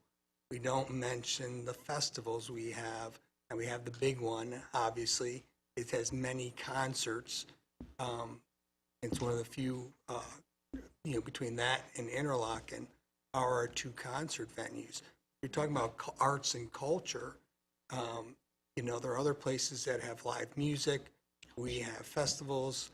We put a lot of stock in our restaurants and our wine and alcohol in general, good or bad or indifferent. But it's a big part, I think, of our culture here. But it's just, I'm a young person, I'm looking at this, I'm thinking, wow, what a boring town. If you're a young person, you're looking at this, I'm hiring you. Just kidding. And I think that's what I you mean, it's a struggle with the arts and the culture portion of this is because, and we saw this even when we were working on the guiding principles, is what culture, and culture means something different to everybody. And so what do you include or not include depending on who you talk to, right? And the same thing, like arts. What's, art to one person isn't art to another person. So trying to navigate what that looks But like. he's right. I mean, you could just, put a sentence in there that so many restaurants and bars have musicians Right. that gig here, especially in the summer and spring, summer, and fall, early fall, I'd say. And that's a whole culture in and of itself here, is that gig culture. And they Yeah. are surviving. I mean, that's how they make their living. Yeah, there's a whole Porch Fest and other events. Yeah. What was that? The one you said? horse, Porch Fest. Porch Fest, yeah. Horse shows by the bay. I don't think it's called Horse Fest. That's called horse shows by the bay. I think he said porch fest. Porch Fest. I know. Oh, Porch Fest. Porch Fest. Oh, I thought you said I Horse thought you said Fest. horse. Yeah, Very Porch Fest. similar. Porch Fest is every year. Yeah, that a lot of local musical groups get together. Gary Howe takes pictures of both. Yeah. No, that's a good point. It is Yeah. part of the culture. So we can definitely add that. That was a really robust conversation we had in some of our stakeholder groups. The word culture means so much to different people. So people were asking questions, were participating, like, are we talking about our, visual and performing arts when we say culture? Are we talking about our anthropology, like our historical? Well, you have it, arts culture. We have the arts culture, but You it's have like, arts is it our? culture and recreation. So, Yeah. arts to me is arts. I mean, that's music, dance, theater, visual arts. Culture to me is more of your restaurant scene, your museums, your Porch Fest, your Festivals. festivals, like the Traverse Cities. Phil played several concerts this summer downtown. Yeah, there's Open to the public. a lot of events in Yeah. the downtown. Got Friday Night Live. Yeah, I mean, even like the light parade and Yeah, all the of art that. walk. And, Pride That's Week. culture right yeah, there. yeah. Traverse City Restaurant Week. Yep. I mean, to Does some extent, entertainment need Well, to be included in the title of this chapter? it probably could be, It's just, it's just that there is a lot of things going on in the city. And I think, reflecting culture, this kind of leaves me laying flat, the way it's currently written. I just think you need to, and I agree, you don't need to do a lot of research on this. You can just go check the Tourism Bureau's summer calendar, Yeah. and even that's not complete. Be nice if we had something that was a little bit better, but, it just, there's And- just multitude of events, just a small. And a lot of graph on those, there. and some of those, let's put, are free to the public, which I think is really important to put. Like, I don't know if Friday Night Live is continuing, but if it does, it's free. It always had music. Usually there's a musical group every Friday. Is that continuing? I don't know if it's continuing or not. I gotta But ask the DD. Rotary Square programming is Yeah, and the certainly ro- going that's to where the- fill in. well, yeah, gaps because now there. they've started doing the games there, the showing of that. Even like, I think there's an argument to be made that Norte's Wednesday Slow Roll is a cultural reflection of the community, when they just, Art people walks. get together to ride bikes around town and stuff. Pride Week. There are so many. Yeah. We could literally just name them Yeah. all. But Yeah. I mean, there's just that, I don't know, name That they're more. missing. Yeah. if you're gonna talk about the culture, you have to talk about an engaged, active community. Or at least the opportunity for it, and it's there. And like I said, a lot of them are free events or, partially free. Free events always have things you can still spend money on. If we're mentioning Interlochen and giving that discussion as an arts venue that does not exist within the city limits, I would also mention Leelanau Sands and both Leelanau Sands and Turtle Creek as casinos are a part of why people consider coming to Traverse City. Also related to that, you have a section on indigenous culture with literally a graphic that says insert indigenous culture image. So can we fix that, please? Yeah, we're still working on getting some pictures. We do our best with, we've reached out to the tribe a lot, but they, I think, just have a lot going on. They haven't always been able to meet us to discuss. It's not that they're not willing, it's Yeah, just we haven't as a had the chance. placeholder, we could just have a picture of the murals Tunnel. underneath the tunnel. I mean, you In have the I'm pictures sure we out probably here in even the have hall. some of those already, Yeah. too. Yep. have 'em in the And hallway here. we have a map too that needs to get put in here that has to do with some of the historic components. So Yeah, and like you're saying, Brian, I mean, every week there's a couple pages in the back of the Northern Express highlighting all the cultural events and things that are going on. Maybe there's even a case to be made that volunteerism and philanthropy and civic engagement are important parts of our city culture and society. That's true. Although that could go down a rabbit hole as well because we have so many. But I do think it fits in culture. Yeah. I might draw the line about mentioning specific, like Katie's Book Club or Knitting Club, and Yeah. stuff like that, but No, yeah, the because- broader No, events. You could just say But there used to be a openly citywide book club. nonprofits. There used to be a the library, citywide yeah. book club. Yeah. It's, I think I get the gist of it. yeah. I mean, because it's difficult, you can say all sorts of things about the community, but then most of what you're trying to do here is back it up with some documents, some documented statistics. And that's one that's, makes it be really going down a rabbit hole, trying to figure out, do we have more, festival events and other communities? I don't know, what's the national average? Who knows? Maybe Rotary Charities would be a place to go for some data. I'm sure they collect philanthropic Well, they do philanthropic, information. but I don't know that they wouldn't have all the events and everything. No, But, no, but, no, no, you know, no. we do try to do a lot of free things. So think about the downtown trick-or-treating day, not on Halloween, but the other one where you go through all the downtown businesses. That is just heaving with kids. And they come from all over, And so that's kind of a cultural thing that everybody looks forward to every year. The Light Parade would be another one, the Pride Parade would be another one. So, I don't know, it's like using the arts to create an engaged community, and we're not charging. I think that should go in there because we do a lot of that. And somebody's paying for it. It's true. Not free.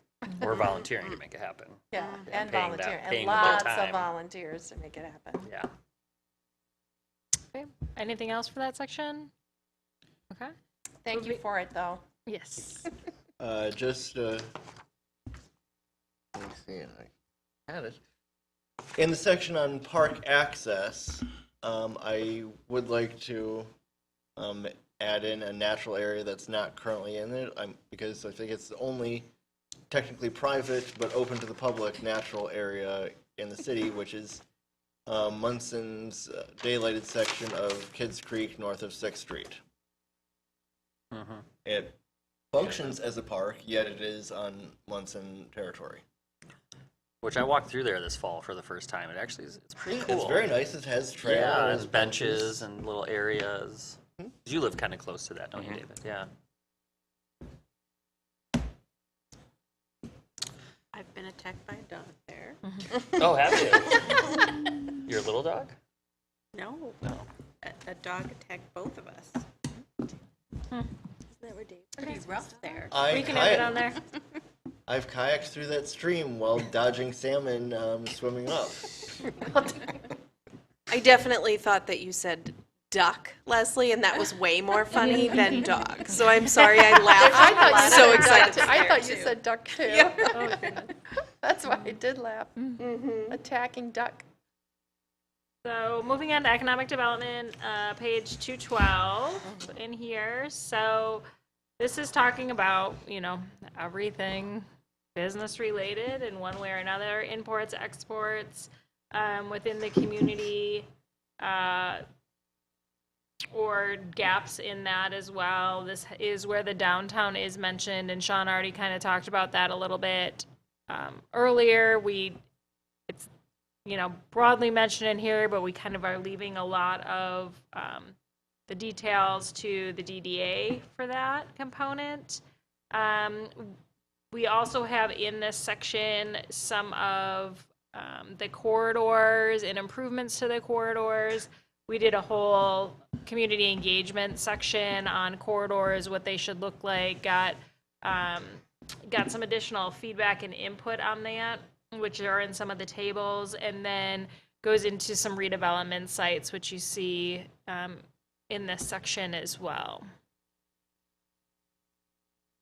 This is a lot of data in this section. It's a Very heavy heavy. chapter. We rely on not just the census for this, but the Bureau of Labor Statistics to provide this information. So when we talk about industry sectors, there's something called NAICS, N-A-I-C-S, which I think is the North American Industrial Classification System. And so then you have the 1-digit, the 2-digit, and as they have numbers to them.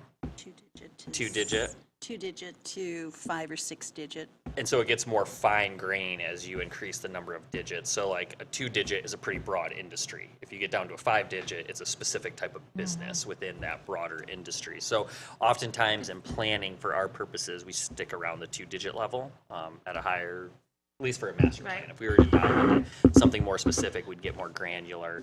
But there is a lot of economic principles in here. I think they did a good job presenting it because it is a lot of heavy data.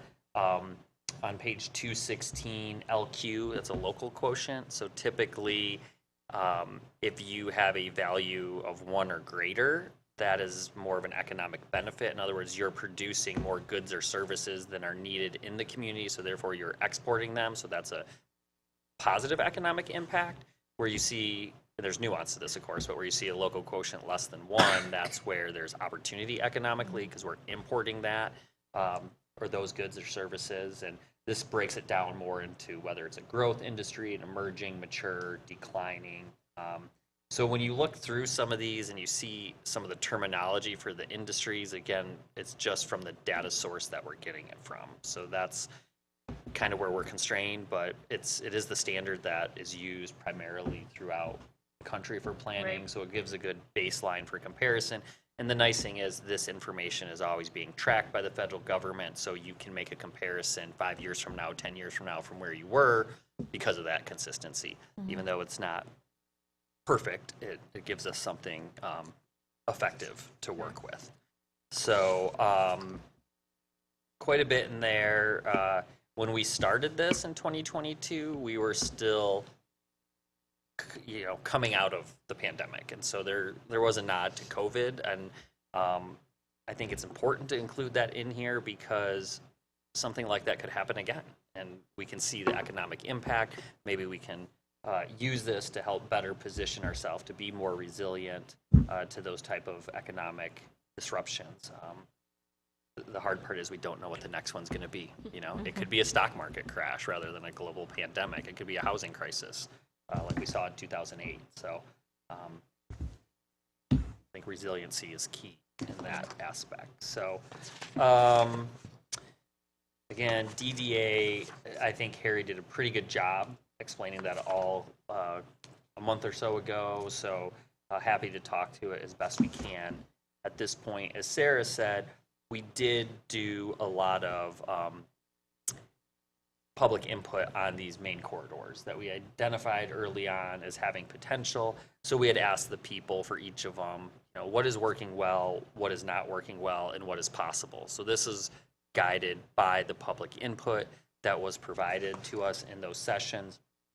You'll also see those pictures. We did a visual preference survey. So we had different development types that we asked people, which one do you prefer? And we didn't just do it blanket for the city. We had stations for each specific corridor. So they were responding to the context of each corridor, what they think would be most appropriate there in general, as well as specific elements. So As you'll see there throughout, there seems to be a consistency of ground floor retail in our commercial corridors as something that is desirable.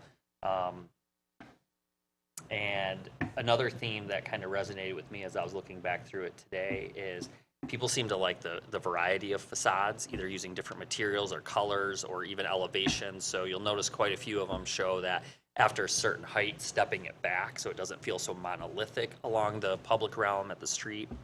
So all good information to guide us. We now have some information on what the public provided for those that participated.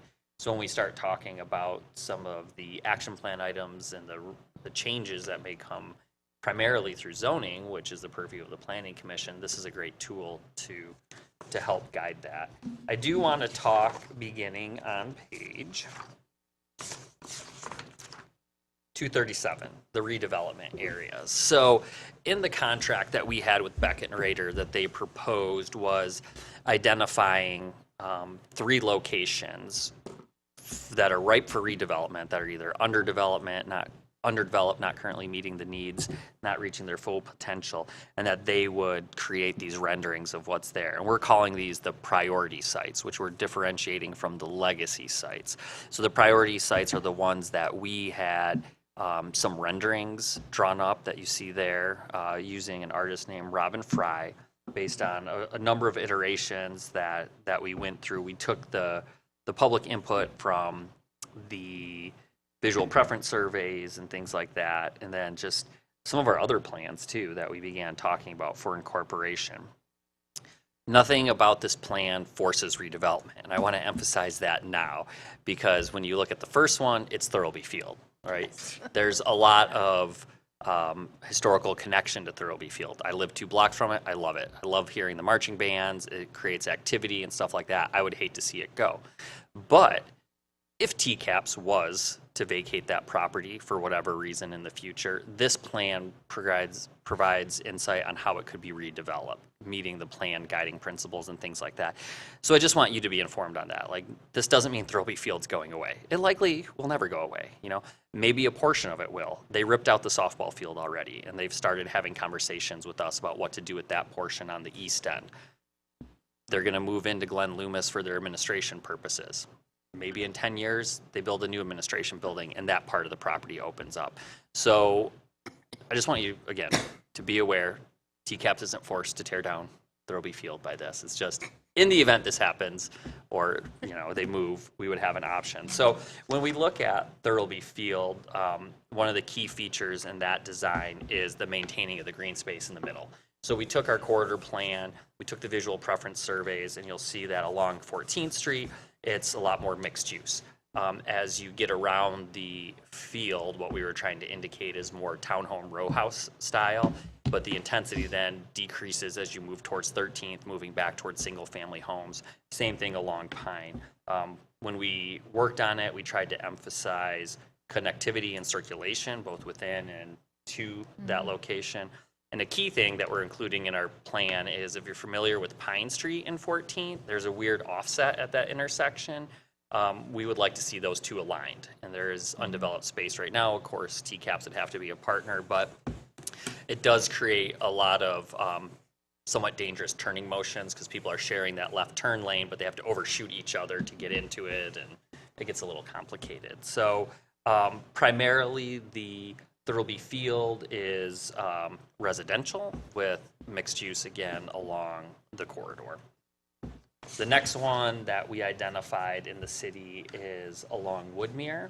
So there's 2 sites. Back in 2021, they were rezoned from multifamily to C2.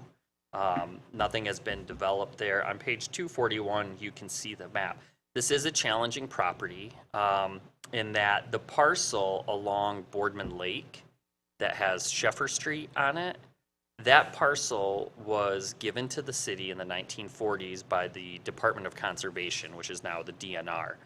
When that property was conveyed to the city, it had a deed restriction that it can only be used for highway or park purposes. Again, very divergent uses, but that's all the city can use it for. If you look at those 2 parcels along Woodmere, they have very strange shapes to them. They're narrow, they're confined by the railroad on the east side. We have had inquiries about or inquiries from those property owners about squaring up their properties to make it a little easier to develop, because when you have a curvilinear line like that, now you apply a setback that makes it very difficult to build. Plus the south portion where the TC Millworks is located, that's within the airport approach zone, so there's limits there. We can't simply go to the city commission to see if they want to dispose of that property and sell it without deeding the property back to the state through legislative action, getting them to remove that deed restriction and then conveying it back to the city. It's not impossible, but it takes steps. And so the city commission would have to be involved in that. This happened probably within the last 5 years out beyond the commons where the trails are. That was deeded to Garfield Township from the state with restrictions that it can only be used for hiking and cross-country skiing. Well, we know that there's a lot of mountain biking out there, and the mountain bike trails that are created have been done in a rogue fashion, so they haven't been designed. They look fun, but they're very prone to erosion. We had a young man die a year and a half out there mountain biking who hit a tree. But before Garfield Township could make any investment on improving mountain bike trails, they had to get that deed restriction removed. And so they were able to do it. It took about a year and a half. So it's a process there, but I just wanted to point that out to you. The primary redevelopment pattern in this section is multifamily. There will be some mixed use kind of in that description there, but the goal was to make it another entity that benefits and is tied to the Boardman Lake Trail. So it's not too different than what we're seeing with some of the other uses like common ground and stuff like that that have popped up along that area. And we're hearing a desire expressed from those property owners to really utilize the trail as an element and a selling point for those properties. And of course, as you can see on there, that the rendering does highlight the potential opportunity for better water access or something of that sort along that area. So that was the second one. The next one focuses in at the corner of East 8th Street and Woodmere. We were specifically looking when we kicked this off at the Master Dry Cleaning Building and then the copy place. Copy shop? Copy shop, is that what that one's called? Okay. Yep. I get them confused, so thank you. But we expanded the rendering a little bit beyond that. We have since heard from some other property owners at that intersection that are working with realtors to possibly sell their property. So there is potential for redevelopment there. Now, when we worked on this, we used the Envision 8th Street plan because in 2016, when we went through that public input process, we had a lot of feedback and design that we were able to incorporate into this. And that's where the roundabout came from in here. Of course, that'd be up to the city. That's another place where we have a weird offset between Woodmere and Railroad that creates strange turning motions. When we talk about cars and we look at where that traffic pollution is, you know, at last night's MDOT meeting, the consultant who's doing the engineering was talking about how MDOT is moving more towards roundabout to cut down on the idling of vehicles just sitting there creating emissions without actually moving goods or people along there. So this is focusing primarily on mixed use and what potential might be there. We were aware of the desire for public art, which is why you see that in the center of that. If you look at the top of the page, I know it's offset, that's the vacant lot to the east of the depot development. It was to be developed at one point. That fell through, but it's sitting there right now kind of vacant. So that shows an infill potential, as well as the redevelopment in that area surrounding it. So, and then the last one that we looked at is a very large parcel to the south end of the city on the east side of Boardman Lake. And that is where we currently have Beverage Company, Save a Lot, Golden Fowler Shoes, and the Michigan Works Center. When you look, Golden Fowler Furniture, yeah. When you look at those two parcels, I mean, it's almost 100% impervious surface. And if you remember when we were talking about the heat island and I drew your attention to it, that's a type of development pattern that leads to those high urban heat island effects. And so just looking at Garfield itself as a corridor with so much potential, we really wanted to show what infill could look like there. Again, we're This is not prescribing the eminent domain of those properties or kicking out of the businesses, but really how we could rethink Garfield Avenue as being really more of an urban corridor. For a long time, it was very auto-centric and still is today. That's one of the zoning districts where we, by right, allow drive-throughs, gas stations, things like that. And that's reflected in the type of uses that we have there. And we're starting to see interest as land becomes less and less available in the city, and especially downtown, where not only is it not available, but extremely expensive. We're having developers look outside of downtown, more on the perimeter. I think that's a benefit to everyone. In the long run, if a development's going to happen, to not put all the eggs in the downtown basket, which I love downtown and value it, but we have potential elsewhere. The most prominent so far has been Woda Cooper Companies. They're finishing up Annika Place 1 next to the Dance Art Academy studio. And then behind that on Hastings, they're already working on building another building there. So those are the development ones. We really valued the visual aspect of showing what could be possible. So that's what we tried to do here with these. Hopefully they resonate. You know, it's not prescribed. No one's coming in to get a permit for that. In addition to the priority sites, as I mentioned, we do have the legacy sites. So these are other smaller sites, maybe not in as prime of locations, that have opportunities. The first is at Barlow and Front Street across from the senior center, that vacant lot next to Traverse Cafe, I think. Traverse Bay Cafe. I believe it used to be a filling station, a gas station. So it has the potential for brownfield there, which can help fund the remediation of those sites. The next one is over at Wellington and 8th Street next to Applied Imaging in front of Ruth Park, another Woda Cooper Company project. That is currently owned by Blarney Castle. They own a lot of properties throughout the city. Really? Yes, for the potential of future gas stations. So we talked in the leadership team about some changes the last time we met. One would be, and this is something that we'll likely be bringing to you once we get through all of this, maybe consider making gas stations an actual special land use permit use as opposed to by right. Because being by right, if they meet all those standards, we can't apply a subjective decision to it. We have to say, yes, you're approved. And so as we think about things like moving towards electric vehicles, climate change, wanting a more walkable, pedestrian-focused community, our gas stations, and they're not making small gas stations these days. They're like car washes and convenience stores. Like they're big. The one that they replaced, a small gas station by Airport Access, they bought Shelby's next door. Now it's a massive gas station out there. So With a car wash. We With did it- that one. That one yeah, was that's right. That did not come to you all. long ago. I voted against that one. Well, I Did did. you? Brian did not. Well, and Acres of concrete. it's so much. And it doesn't have the restaurant anymore. Well, Yeah, it the was rest- just sitting there. The restaurant was was- closed. it Didn't was matter, closed. but it just, That's who a bought the lot of property. reasons I didn't like about it. Well, and just across the street, I think you both were on the planning commission when Blarney Castle, because that was True North where Shelby's is, they were trying to rezone the residential properties they owned adjacent to build yet another bigger gas station. So that's a question that I will probably be bringing, like I said, to you all there.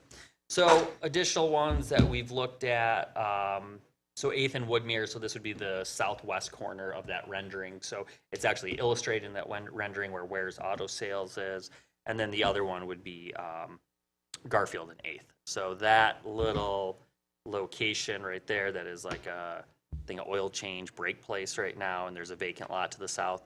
Those two are owned by Blarney Castle as a potential location for another gas station. So there's a project that if we have time for announcements at the end, I'll talk about a little bit, but one of the property owners there, because we're working in that area, said they heard that Blarney Castle is moving towards applying for a gas station car wash at that location. So again, that's what led to that conversation at the leadership team, because that doesn't seem a consistent use with what we're trying to envision for these corridors and these intersections. I mean, that's that. Once you, Yeah. I mean, yeah, once you get on the other side of the alley, it becomes very residential. Yep, so. So that's the economic development chapter without getting in too much into the weeds on the data. happy to The hear your renderings are questions. beautiful. Yeah. Thanks. We went through a lot of iteration. And Robin Fry does a really good job Yeah. with that. From what he starts with and to where he gets is pretty amazing. Yeah. Yeah. Yep. I would pick some other sites, like, I have, for a while now, had visions for Munson and 8th Street, but that would require more than just redeveloping and changing the zoning. That would require street realignment with MDOT's cooperation. And when we looked Yeah. at these, all except for Thurlby Field, you know, you've been in contact with and talked to those owners, and that's kind of what started that. We also picked sites that were outside of the DDA because we didn't want to conflict with any of their work or anything that might happen down there, right? So these were all, there was a very active effort to do them in different parts. Plus, looking at large parcels, we were looking on Munson, trying to find an area that might work to be able to do some renderings and do some work, and that's a difficult spot to get large chunks of property together. Take a lot of work, and not to say that it shouldn't be done or it can't be done, but looking at some of these larger sites that might be easier to deal with to give perspective on ideas. Yeah, my back of the envelope vision requires at least 8 parcels. Yeah. And I will say, I don't think I told you, but I have spoken to Dr. John Wagner and Christine Thomas Hill of TCAPS to let them know this is in here. And they didn't seem too upset by it. They understand what a master plan is, but, you know, they might hear from people. They might. So, So we'll be. Any comments on the economic development chapter? Yes. Yes. I have some questions about the data. Big surprise. Could you tell me more? I was particularly interested in the IMPLAN data, and you identify the Traverse City region. That is just zip codes 49684 and 86, Correct. yes? Yes. Okay, great. And that's consistently used throughout the chapter? For this chapter, yes. Great, okay. And then there was a intentional choice to use 2019 data because it was pre-pandemic. Is there an implication then that there's a belief that we are going to move in the direction to return to a pre-pandemic economy? Or can you talk me through that decision a little more? Yeah, so right now, especially when we drafted this chapter, but we can only get up to 22 is our data point, 2022 for anything that's post-pandemic to look at. I don't think that it necessarily is implying that we're going to go back there, but this is the snapshot that we have available to us. We don't have data available earlier to be able to go back another 10 years in IMPLAN to pull that to see how it's changed. Right. But trying to give you an idea and a snapshot in time for that. So, Okay, so we just you- don't have enough of this type of information for during or after COVID to help us to see where we're headed. So between the two choices of using 2019 and 2022 data, you opted for 2019? Correct. Okay, all right.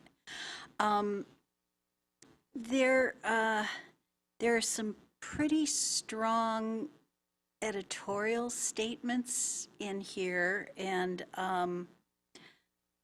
it starts right off on the first page in the summary text box about Traverse City as the economic hub of the Northwest Lower Peninsula.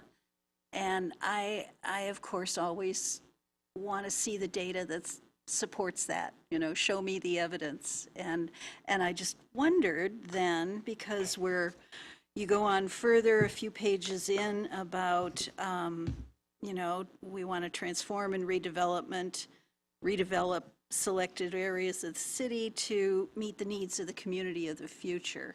And I'm just wondering, I didn't see in here anywhere what we've agreed upon as how to measure Traverse City's economic growth.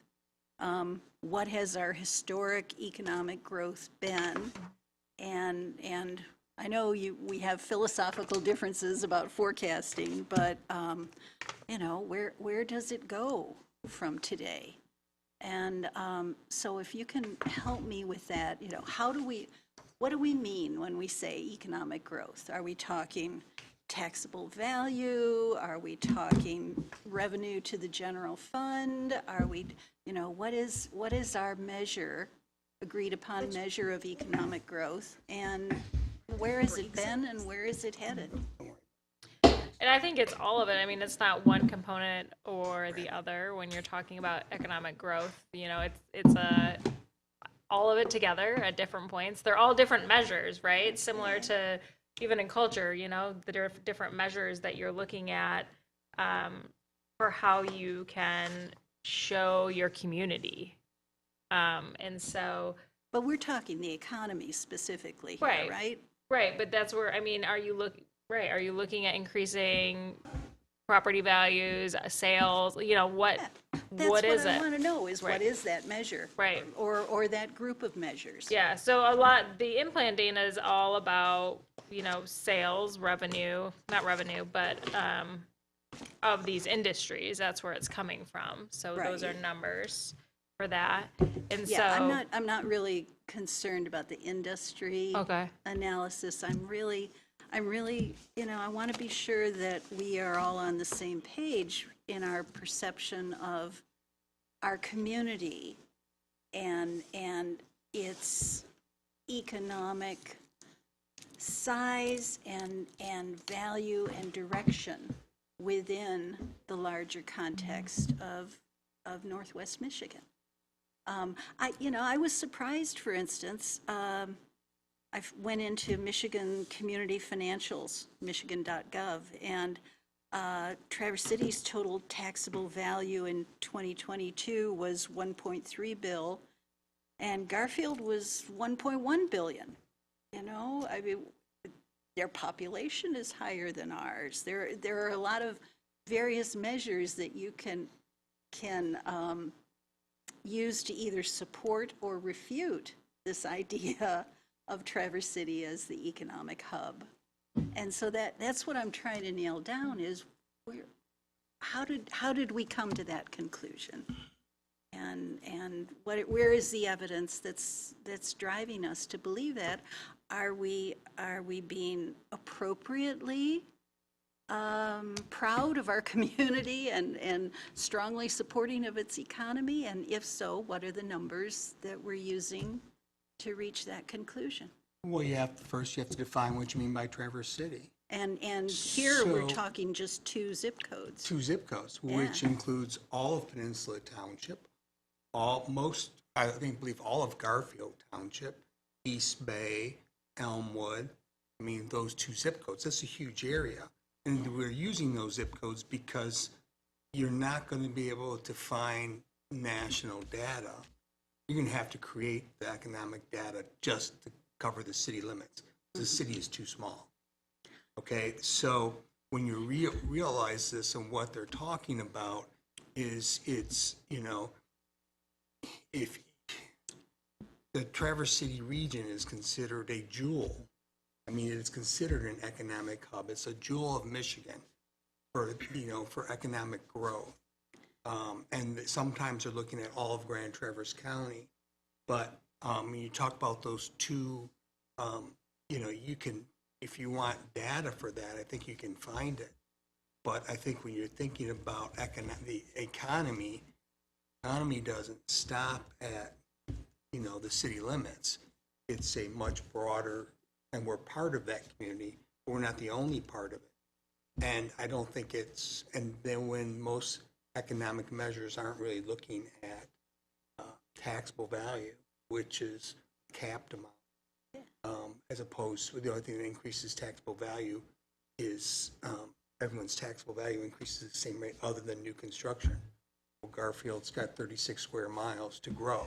Maybe so they're it's gonna have general more fund consumer. revenues. Maybe That's it's not some really, other but measure. those are government measures. Those aren't really, Yeah, I don't consider those economic measures. yeah. What you're looking at here in this chapter is basically business, private industry, private business. Right. So And how do that's we what's measure driving it? the economy. Do we measure business and startups and there size? are some measurements Do we in here. measure? The measurements You are measure in what you here. care about, right? They're using you know, basically they're using federal data that's collected. And this, you know, and basically applying different measures to that. And I don't remember how you pronounce the acronym for it, which I found very interesting. There's a ton of data in. So I mean, I understand what your question, and maybe it's not clear. You know, it's not clear when it's read, but I look at this and, you know, you're talking about economic output, the values, your millions of dollars. I mean, there's some surprises here to me. I mean, you know, you look at output, you think wineries, but, you know, I'm thinking, well, don't we have wineries? Well, yeah, because we have Old Mission and wineries, and it's also, but it's also the value of the wine compared to the value of the cherry. So do we probably export more volume in cherries, but we definitely, you know, but And the where value are isn't apples there. in that? I mean, you know. But they're all looking at the dollar. I mean, I understand your question, I think, but I I think you really, have to remember it's I a would, bigger community. yeah, and maybe it's a matter of geography and how you define the geography that this plan is attending to and is being grounded in. Maybe it just seems to me that when I look from a population and a housing standpoint, because those numbers are real readily available for a variety of different, you know, pieces and parts of our local region. I see some fairly modest growth. And as you know, every 10 years, we grow another 7 or 8% in population and in housing units. You know, that's one way of measuring growth. I'm trying to figure out what is the way that we've measured economic growth to be able to make some of the bold statements that we're making in this section. Well, I think there are, I mean, you know, this is talking about, it's an economic hub, it's a regional city, and so they're already saying that, what was it, 22,000, 23,000, 89% of the city's workforce is coming into the city every day. That, to me, says that's an economic hub. It's a regional hub that's bringing people into it. I think that's what this is talking about, is it not, more than growth particularly. The Munson Medical Center brings people in from all over too, and I'm sure there's data on that. And that's helping to form this region. And Debbie, there's a statement in here that says that the transformation and redevelopment of selective areas of the city is necessary to meet the needs of the community of the future. I mean, there's a pretty strong implied statement of future growth. And all I'm trying to do is say, is that realistic? And what does the evidence tell us? what do others of you think about this? What would happen if you didn't say that? Like, it's just putting the statement out there for the possibility of it. It's That's not, what I think too. it's not committing to the fact that we will have to do that. It's the same thing that we've talked about with a master plan. It's just putting it out there in the off chance that something does happen, that we could go that route. I don't feel it's a problem at all. It's like a passing statement. I'm sorry, what page is that sentence on? I haven't found it. Page, yeah, one on 212 and another on 215. I mean, that goes back to some of the things I said earlier. You know, some of these things are very prescriptive, you know, telling us what we have to do. And we kind of covered that earlier, and that's another example of it. I mean, I don't like the way it's stated. And I think, I mean, you're constantly seeing redevelopment We've already seen it in this community, and it's going to continue. Is it necessary? Well, everything gets old after a while and has to be replaced. So I think it's a pretty fair statement. But, how that things change, who knows? I mean, I don't think there's anything wrong with that statement, actually, but it's, like I said, everything. But are these, how's that redevelopment going to look? Nobody Who knows. Nobody knows. You can only plan for, as so far ahead. Yeah. Sometimes things we are expecting don't turn out. And- Like who knew self-driving cars can't make a left turn? To that point, I think that our perspective looks a lot different if we're anticipating a continuation of the last 20 years of modest growth versus an acceleration of the growth pace to become 10% a year instead of 10% a decade. I mean, it requires different things of us as a community depending upon our expectation, doesn't it? But nobody has a crystal ball, and we can't predict. It's just there so that we can act if it happens. And you don't want to speak to what you think it might be. So We don't know, yeah. you wouldn't want to make a statement saying limiting or not limiting what could or could not happen 10 years from now in writing, because who knows? I mean, I can look back on things I thought when I was on the planning commission 5 years ago, 6 years ago. I thought, man, that was a dumb decision. And other things I thought, wow, I called that one right. But you just don't expect it. You just don't know what's going to happen. Why did I vote for that? I'm glad I didn't vote for it. It's just, your expectations change, things change, or things you worry about turn out to be not at all a concern. It's just, you do your best. And I understand, I don't know what you want changed in this. And I understand the concern about sometimes, I think the language is overly prescriptive. It could be better worded, but it's really that's really, I think, Mr. Winter said earlier, I think it's really gonna come down to what you put in, how the actual master plan itself is written and our action. Those are the things that are really gonna sort of guide Absolutely. us going forward. When It we get is. to the magazine, that's where Yeah. the rubber will hit the road. But I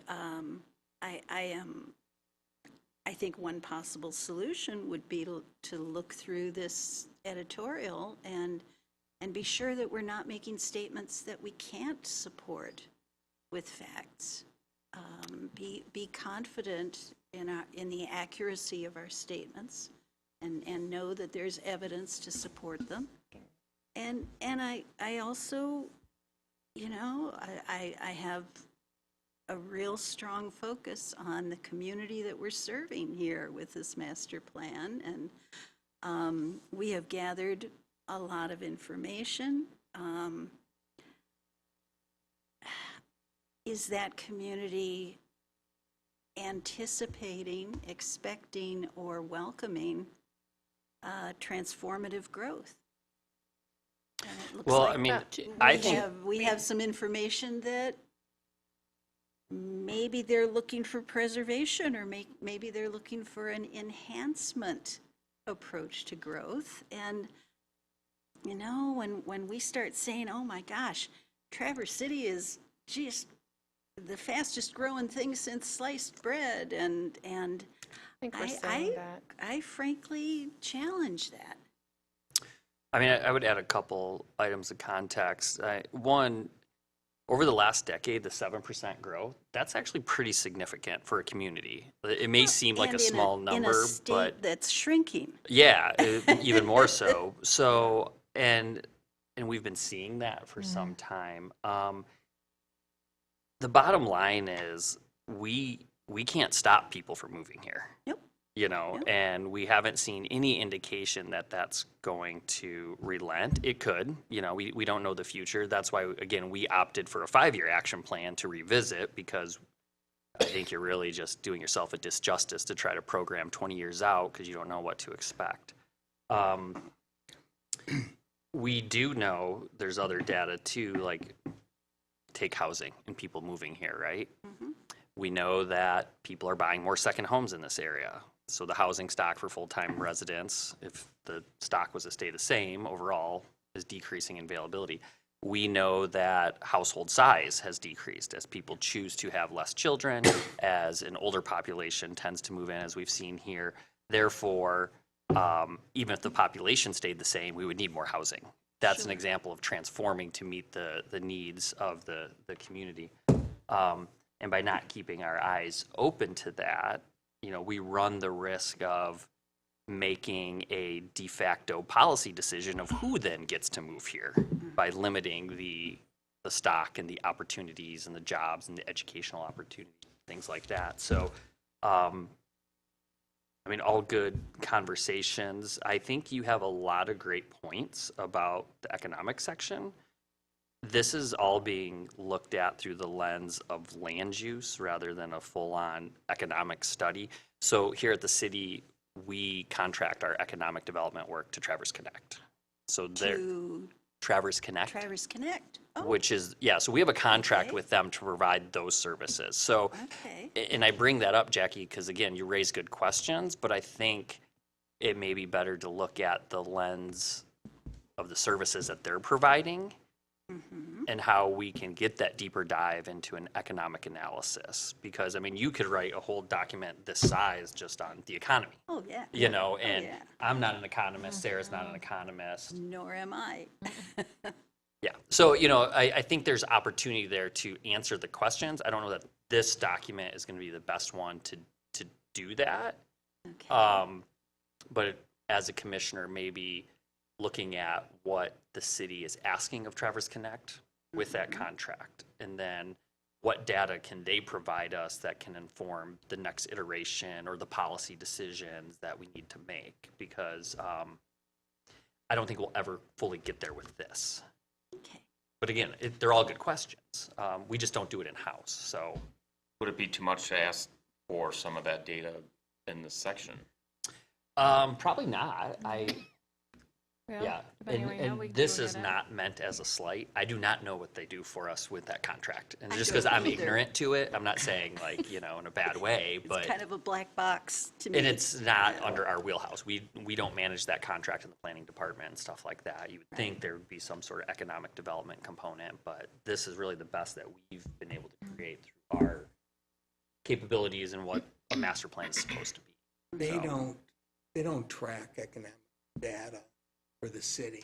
Feel That's like- not part of that contract. Okay, They're mostly, it's economic development, which is, you know, their focus is trying to attract full-time year-round jobs, and job retention.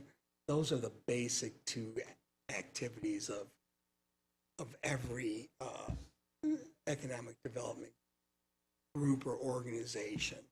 You know, they go out, they talk to companies, reach out to companies, they try to recruit them, they, you know, provide information to the companies about the community, information like you find in this, okay? Not necessarily the economic data. That stuff is more, I think is, you know, it's out there. You can find it, all sorts of sources. Some of it's, a lot of it's proprietary, but not all of it.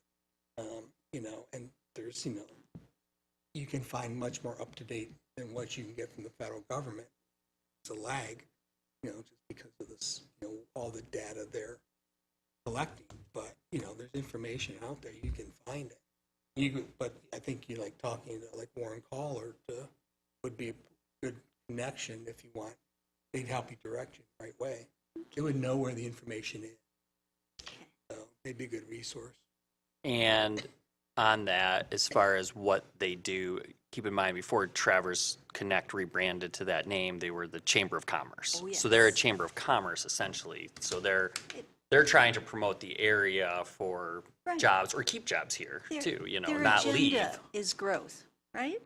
It's I mean, job growth, it's economic growth. it's economic development. Yeah, I mean, growth could mean many, many things, Doesn't you know, necessarily mean so. It's really economic development, But it yeah. is economic development, yes. It's growth, job growth. But they're also focused on things, you know, trying to address the issues that are, that hold people back. So, you know, our next section is tourism, you know, and tourism's a big part of the economy, but you see the downsides of the tourism is they're more seasonal jobs. Wages and some of those jobs, actually, they're not bad if in the summer, but pretty much, you know, for the rest of the year. So, you know, and one of the things they're trying to do, their overriding goals is to create this, turn us into more, not a economy, but more of a, maybe a little, you know, in the middle of the summer. But in addressing things like housing availability, housing affordability, childcare. You know, childcare is a huge issue. Yeah. So, Well, I think maybe there's some inherent tension in this section between the focus on land use and yet rather a broader lens of overall economic development. And, you know, it's hard to have those two things live comfortably together. And maybe it's just as easy to be more middle of the road, if that's, I don't even know if that's the right term, but in the sentence that you were referring to, as the region and city continue to grow, the transformation and redevelopment of selected areas of the city may be necessary, instead of is necessary, may be necessary to meet the needs of the community in the future. That's not an absolute, it just may be. And you know, we should look for language like that throughout, that this is a living document for the future. And since we don't know what's going to happen, it may happen, may not happen. Maybe it's just, would that make you feel better if it said maybe? No. No? Actually Okay, not. well. Sorry. Okay. Well, that's my suggestion. And you look, any of us, if we have a problem with a certain sentence, any of us can make recommendations and send the reworded, you know, how you would like to see the sentence worded in. You could do that. But I think we do need to move on, unless somebody has anything else to say about this section. Is there any other comments? I don't hear any. You want to move on to the next one? Yeah, so really our last chapter today is sustainable tourism. Sustainable tourism is one that we don't typically see in a master plan, but it was proposed to us through the interview process and the proposal submitted by Beck and Rader for consideration, and it resonated with the review team quite a bit because, well, first off, it's kind of an emerging branch of planning. It really started in Costa Rica with ecotourism as they were getting a lot, and how do you maintain the integrity of your community, or in that case, your nation, and things of that nature. I have heard criticism that this is intended to promote tourism. That is absolutely not true. Tourism is a part of our economy, and we'd be irresponsible as planners if we buried our head in the sand because we don't like it. So instead, we embrace this idea of sustainable tourism. Since it is a new branch in planning, there really aren't many examples out there in the world. I think there was one in Switzerland or something we found, one in Costa Rica, but we wanted to take the first step in trying to address it. There's a lot of misconceptions about tourism. We held our 2 or 3 public input sessions on this. One was virtual, one was in person over at the library. And when you looked at the economic dependence that we have on tourism, it's actually much smaller than what people think in our Yeah, that was a area because of surprise the to me. other industry sectors that we provide to our region that are located here in the city. And, you know, you can start at the beginning on, like, say, page 254, the Doxy-Iridex model. So that is something that is used frequently to indicate the 4 stages that a community may feel towards tourism. You know, the first being, euphoria, like, hey, look at people are interested, they're coming here.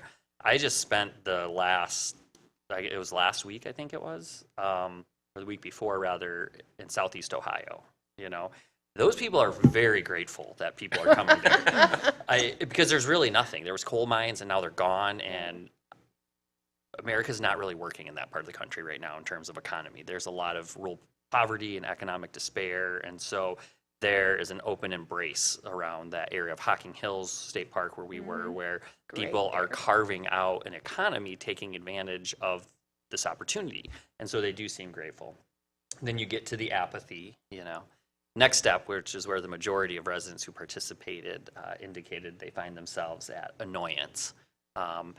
Because, you know, there are a lot of annoying factors that come with seasonal spikes in population, you know. But it's not just the tourists, you know, it's the seasonal homeowners that come back. The people that are residents here, but they spend 4 or 5 months in Arizona or Florida. They're back in the summer as well, contributing to that traffic and the lines at the restaurants and things like that.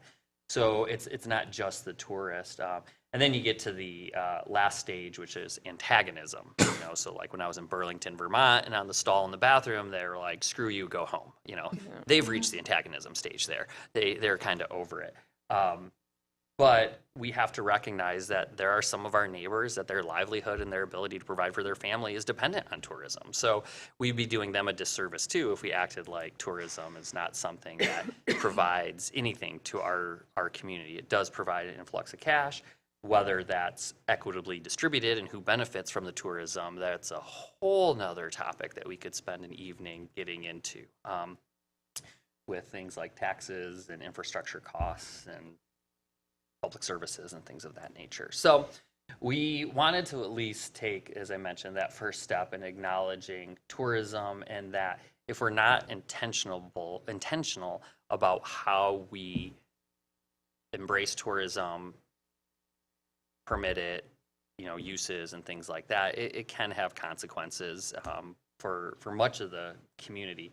It was surprising though, when we went to these public workshops, I was expecting bad, but people were pretty positive about it. I was surprised by the notions there. I think the main takeaways that we gathered from it is we want to make sure that if tourism is going to continue to be a part of our economy, which it likely will, that we're protecting our natural resources, that we're respecting our local culture, that we're shifting towards a way that people that make their living in the tourist industry can maintain that living year round as opposed to just seasonal spikes, and how we balance those competing needs. And so that's kind of the high level overview of it. I don't know if you had more to add, Sarah, but that's what we're trying to get to.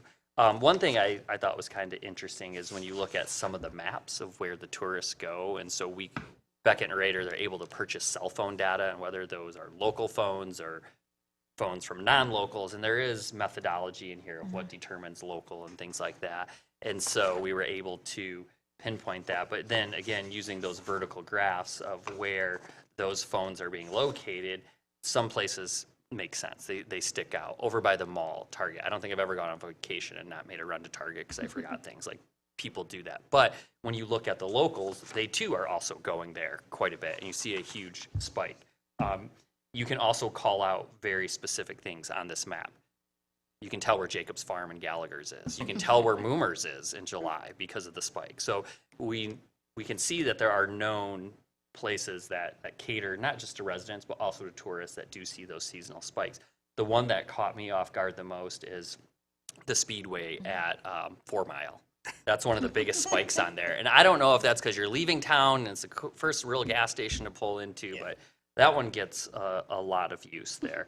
We can see the airport in July has a lot more people going through it. Of course, downtown. But again, a lot of that is not in the city. But we know when people are in this area, they're coming into the city. They're coming into downtown and vice versa. So it's not us as an island of tourism. It's a region of tourism. So that is kind of what we're taking there.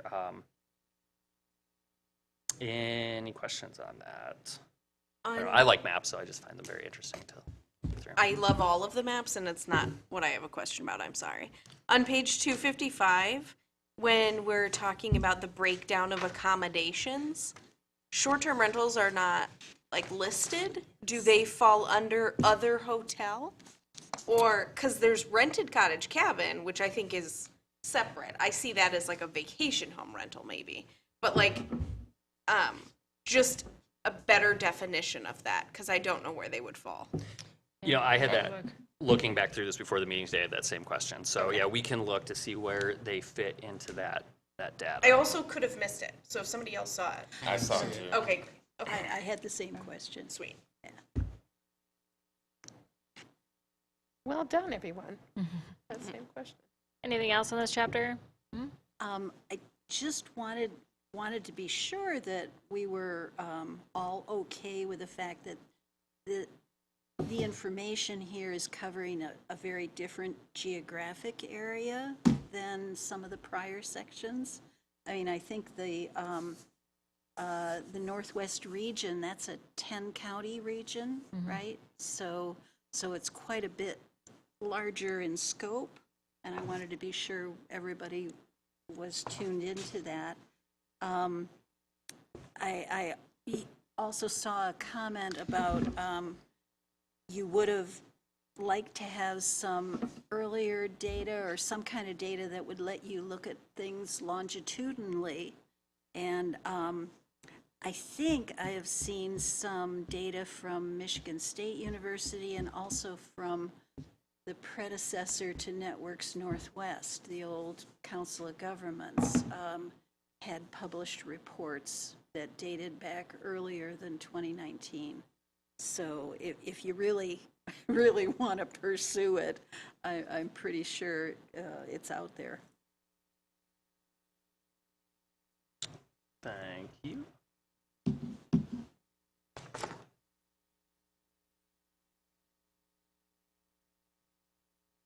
I'll say I'm glad you guys broke it out. I think it's a huge, probably the largest sector of our economy, even though it's only at 26%. Nothing else really compares. And I just, kudos to whoever wrote the segment on congestion and traffic. For all those people who complain about how congested our streets are. Yeah, so. I spent 3 hours yesterday going 50 miles in Ohio. We do not have traffic here. Oh, I know, you know, and I see it, you know, I tell you, it's amazing because you live here for a while and you adjust to that. And you start expecting things and you're starting to say, you know, and your expectations for your traffic weight just gets, you know, narrower and narrower. You just expect to go, you know, and any little delay is like, you know, it's like, oh, I hate this traffic. You know, but of course you drive downstate and you go into a busy city and there's a ton of traffic and you're happy to be moving, you know. But I also see it from people who move up here who are like, you know, and you're like, well, you're going to be about, you know, 10 or 15 miles out. He was like, well, will that take like an hour or 2 hours? And I'm like, no, that'd be like 15, 20 minutes. And they're like, you're kidding me. That's great. Some people it lasts longer than others, but eventually they come join the rest of us. I don't know. I'm from Washington, D.C. I know what traffic is. We don't have anything like that. Yeah, but it is true. You get is true. desensitized You do. to it, and it's really tough does this pick time of up. year as people are starting to come back. Road construction starting. You just went through a winter of very, very little traffic. I mean, I've lived in larger cities. It was just like maybe a month ago. My wife and I were talking about something. I was like, oh yeah, let's run over there. I live on 16th Street. It was at Tom's East Bay. She's like, all the way on the east side? I'm like, it's like a mile. Like, again, like, let's put this into perspective. I told her, like, our friend Abby in the city where we lived was 6 miles, you know? Yeah, 'cause right. it's like, we just lose sight of that sometimes. But, you know, I mean, part of that is the quality of life that maybe is expected here. You know, that we're not in a big area, but yeah. Oh, sorry. This is a wonderful conversation about traffic. I spent 20 years in San Francisco area. I hear your pain. The definition of local versus tourist, in the visitation patterns. Is everybody, I think locals included anyone residing north of US 10 and west of I-75, yes? Is I that- believe it does, if I is remember that, correctly. is that really what we want to go with? It's Is a that big local? reason. Yeah, I know.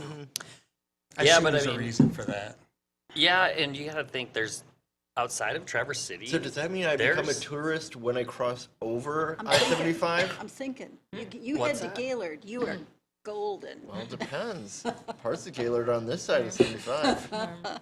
Just avoid colds. I mean, there's always a line. You can always make an argument one way or another. But when you're looking at, I mean, there's people that travel from Petoskey to go to Costco, you know, and so and people that look at Traverse City, the Traverse City area, as being their kind of hometown where they go to shop, you know, once a month and do large purchases where they can't do them at other It locations, goes back to the regional hub. right? Yeah. And I thought retail anyway, that Gaylord had superseded Traverse City as the Nope. regional retail hub. No. There's not Oh, a really? Target or a Costco. No. I mean, people from the UP come Yeah. here to go to Target and Costco. yeah. And Chick-fil-A.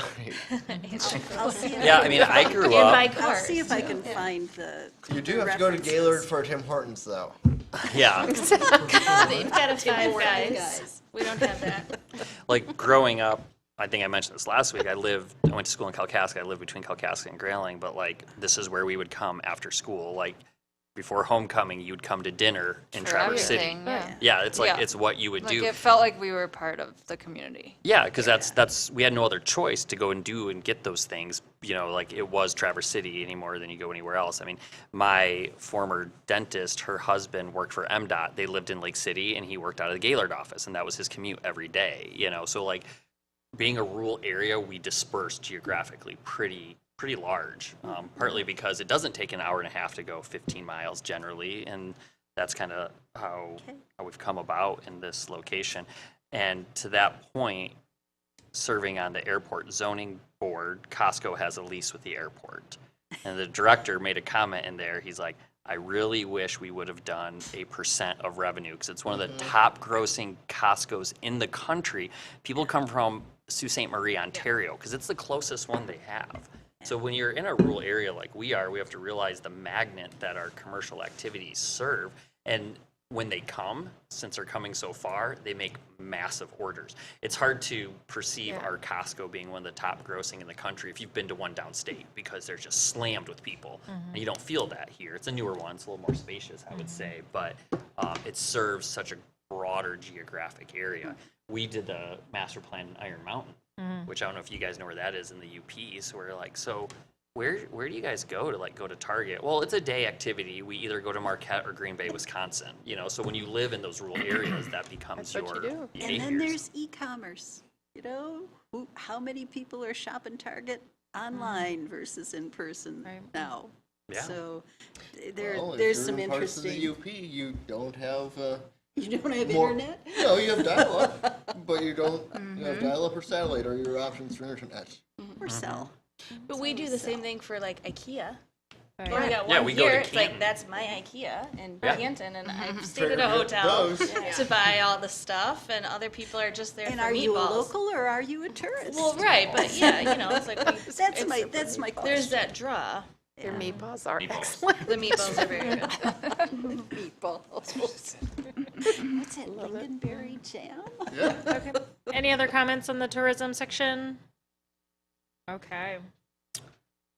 All right, so then the final chapter, as I mentioned last week, we didn't necessarily have to spend a lot of time going over. If you were short on time, you can cut that. It's just a quick summary of all. We like to plan in the city, so we have a lot of plans. And so I think once this gets adopted, we maybe need to have a conversation about what do we do with plans that are 20-year-old plans that are sitting there? Do we keep referencing them? Do we keep using them? Do we move towards a different model, which is what we're somewhat trying to do by putting the mobility action plan in this plan, so that by doing that, if we do another plan, let's say do an economic development plan, well, let's open up the master plan for an amendment and put that in as an appendix, you know, like something that gets to what I would call the sub area or subtopic, where you take a specific thing and get deeper into it. But yeah, we have a lot of plans. We just reorganized our new bookshelf in the office. And You know, I bet if you dig through the bottom of your closet, you can come up with a couple more. I bet. yeah, I bet, yeah. yeah, I mean, and we have cabinets, and it's just wild, some of the things I'm that, sure Jim Carruthers has some that aren't in here. Yes, I'm sure. His archives, his personal archives. Yeah. And it's interesting to look back at, just real quick on that, some of the old plans that we've had in the city, like the one to pave over the Boardman River downtown, one to make downtown a mall, one was to turn all the roads in the inner core into one-ways to get people in and out quicker. You know, there's been such a change in priorities and values and things like that, so. It hasn't had an impact on planning yet, though I would say that's because we haven't implemented some of its recommendations, but the healthier drinking culture study is not mentioned in here. Oh, that should be in there. That was a big study. Well, and that's Mitch, what- you found the one plan that was not mentioned. You know, I'm No, no. the one recent plan. That's true, It that's is recent, yeah. It is. But is it a plan? It's not really a plan, it's a study. Yeah. Yeah, Yes. that's It's not a plan. These are plans. That's a study. That's true. Yeah, and most of these focus on land Yeah, use related. plans. Yeah, and that's what we did. We went through and looked at the plans that we should incorporate. So there are more plans out there. They're on the website. You can find them, you can read them, but this was trying to look at things that impact land use. I'm not even reading the summary of the plans in this. Okay, I looked at that section. you're gonna leave that to and, somebody else. I'm aware of all these plans. The plans are separate. This is just telling me what's in these plans. Yeah. You know, I mean, it's just like, fortunately, I've been around long enough to have read most of them. I don't know who was here last, well, it wouldn't have been this last summer, 23. It was 22, when Jessie was here as the intern. You remember Jessie? Yes. She was the one that read through the plans to create these summaries, and she loves Traverse City. You know, Yeah, she like does. she was here as an intern. She lives in the city, and she really enjoyed herself actually to do this. So she did all the hard work for you, Brian. She did a lot of it. He's like, not even gonna read the summary. He's like, oh. It's missing the stormwater management plan from 2007. Yeah, I mean, there's plenty of studies and, you know, things like that that could go into here, but we were focusing mostly on the land use. Any other closing comments? Thank you. Thank you to everybody who has pulled this together. And can somebody else take a look at the photo on page 122 and make sure that's not a picture of the pines? It is. Of what? Page exactly 122, what it it's a is. full. Yeah, it's the pines. And what section is that being used in? That Is picture that an we're actually appropriate- choosing. Mobility. That's an appropriate visual for that section? Really? Just, It is a trail. People use it. What's the issue with it? Out of I don't know. context. I think, yeah, it's out of Well- context. It doesn't support the text, and the Pines is a big, hairy topic right now. The pines, as it looks different than is pictured in that picture. The pines, Never as is pictured in the picture, is a trail in a park. I think Jackie's saying she wants a more updated picture of the Maybe. I don't know. Yeah.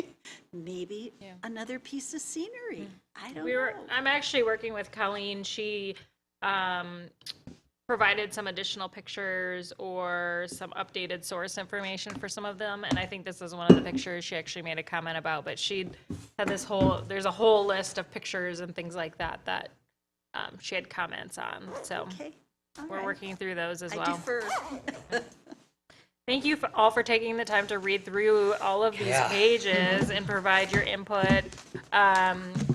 We'll be making the edits to these based on the comments, and then also in two or three meetings, we'll be looking at the magazine portion that has all the good, well, not all the good stuff, but the action plan and future land use items. if we do And we are working on some more information in that, so if I get it done in enough time, we may put that together for you for that meeting. So, but nothing, maybe I mentioned this last meeting too. the information that's in there is not going to go away. There may just be additional things added. So there's no harm in reading through it now and start thinking about it now. But know that there may be some additional items for you.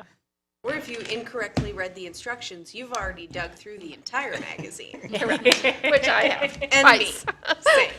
Yeah, that's what I started with. That's what That I was the started most with. important part. That was more digestible too. Yes. All right. Well, yeah, thank you. Good conversation. Appreciate Wait, it. what about announcements? Do we have any announcements? I'm following So Jen the only here. thing I wanted to let you guys be aware of is that we are working on a placemaking demonstration project at 8th and Garfield. So this is kind of two things coming together. We will be going to the City Commission. It's supposed to be April 22nd. That study session may be getting moved to the 29th. I saw that. Okay, so we'll find out and then followed up by action. So when we were doing the mobility action plan, Progressive AE had proposed doing 3, I think we ended up doing 4 tactical urbanism projects as part of that. So those are like pilot projects where you're not really changing the infrastructure, you're just doing a demonstration of what's possible, cheap, quick to implement, things like that. One of them that was identified by the leadership group was that location on East A Street, just east of Garfield, where you have those service drives. Because the conversation that the service drives being those pull-offs in front of like Oakwood, Proper Burger, and Common Ground, that in order to have an effective non-motorized mobility network, not only do you need the infrastructure, but you need destinations to walk or bike to that are interesting. And so the city actually acquired right-of-way through easements that in that location goes all the way up to the building fronts, because at one point they were going to build essentially a highway through there. So the city owns easements through a lot of 8th Street. Luckily, that's not going to happen now. That's, I guess, a reflection of different mentalities. That was back in the 1950s. So we have control over that. And we've been working with the property and business owners about closing those off to traffic and trying to spruce it up. So instead of using barricades to close it off, we're going to be using big planters, put in plants, looking to purchase picnic tables with umbrellas and some other amenities to make public space out there. It would not be exclusive to any business, but you could get your food from a business and go out there and sit, or anyone could come to the area and sit. And yeah, I think that's about it. The materials that we're sourcing are all ones that would be used by the Parks Department, things like that. So they're not going to go to waste. They would be repurposed when this is done, or maybe we decide we want to, try it in future years as well. The second component to build off of that placemaking is establishing what's called a social district through the MLCC. So these came out in 2020 as a result of COVID. Many, many communities throughout Michigan have incorporated this, but what they do is they allow you to set a geographic boundary where within that area you could get a beverage from a place and go, or you could go to that common area to the picnic table and sit and have it. There's rules, you have to have stickers on it from the place, there's size limits. You can only buy it from a licensed establishment, so you couldn't buy like a 12-pack from a gas station and bring it to the social district and open it because it doesn't have the label, it wasn't purchased by a licensee, as just another opportunity to enhance that area. When this came out in 2020, there was a lot of conversations about the healthy drinking culture. So being sensitive to the concerns at the time, we didn't want to touch it. We also know that most of that conversation around healthy drinking culture focused on downtown. So that's why we're not proposing this to go downtown, but we're trying to build off of what the plan is saying, is creating these nodes of opportunity surrounded by neighborhoods where people can go that aren't just downtown, but other little networks. So that would take a resolution from the city commission. So that's why we're going to come first with a study session and then bring that resolution. We have a management plan drafted. Through the meetings that we've had, we've gotten buy-in from most of them. Not all the businesses there initially understood how they could benefit from it, but through talking to each other, they kind of showed that. Like one woman noted to Jim, who owns the apothecary, she's like, I've been here for years, I've never been in your store. If I was sitting in front of it eating, I'd probably go in out of curiosity. And it kind of clicked, like, oh yeah, even the dentist that's over there is like, yeah, I think this is a great idea. Anything to bring more foot traffic and people to our area benefits our commercial businesses.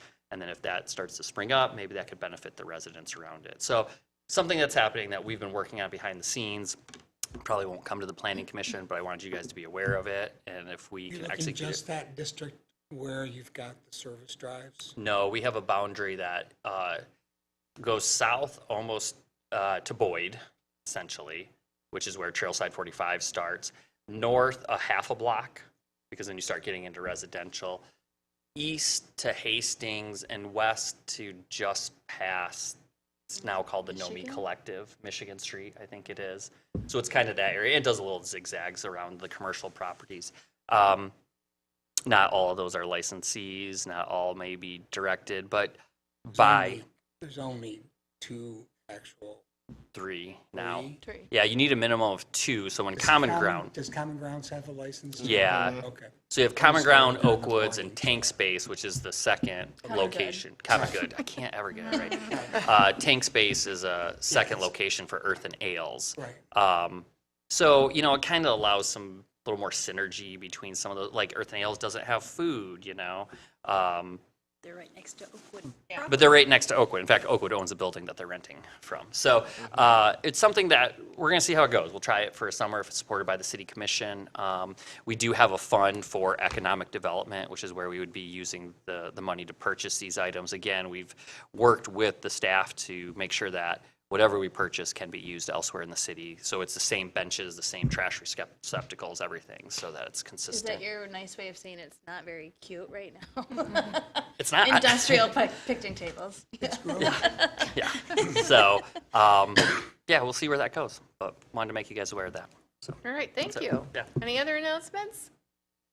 Okay, we are adjourned. Thank you all. longest meeting we've had in a while. I have thought about that gas station so So many times since that moment. So when you said that, I was like, oh my God, all right. You have a Every lot of time I drive by, I detail. hate it. There were, But I was We like, have enough gas stations.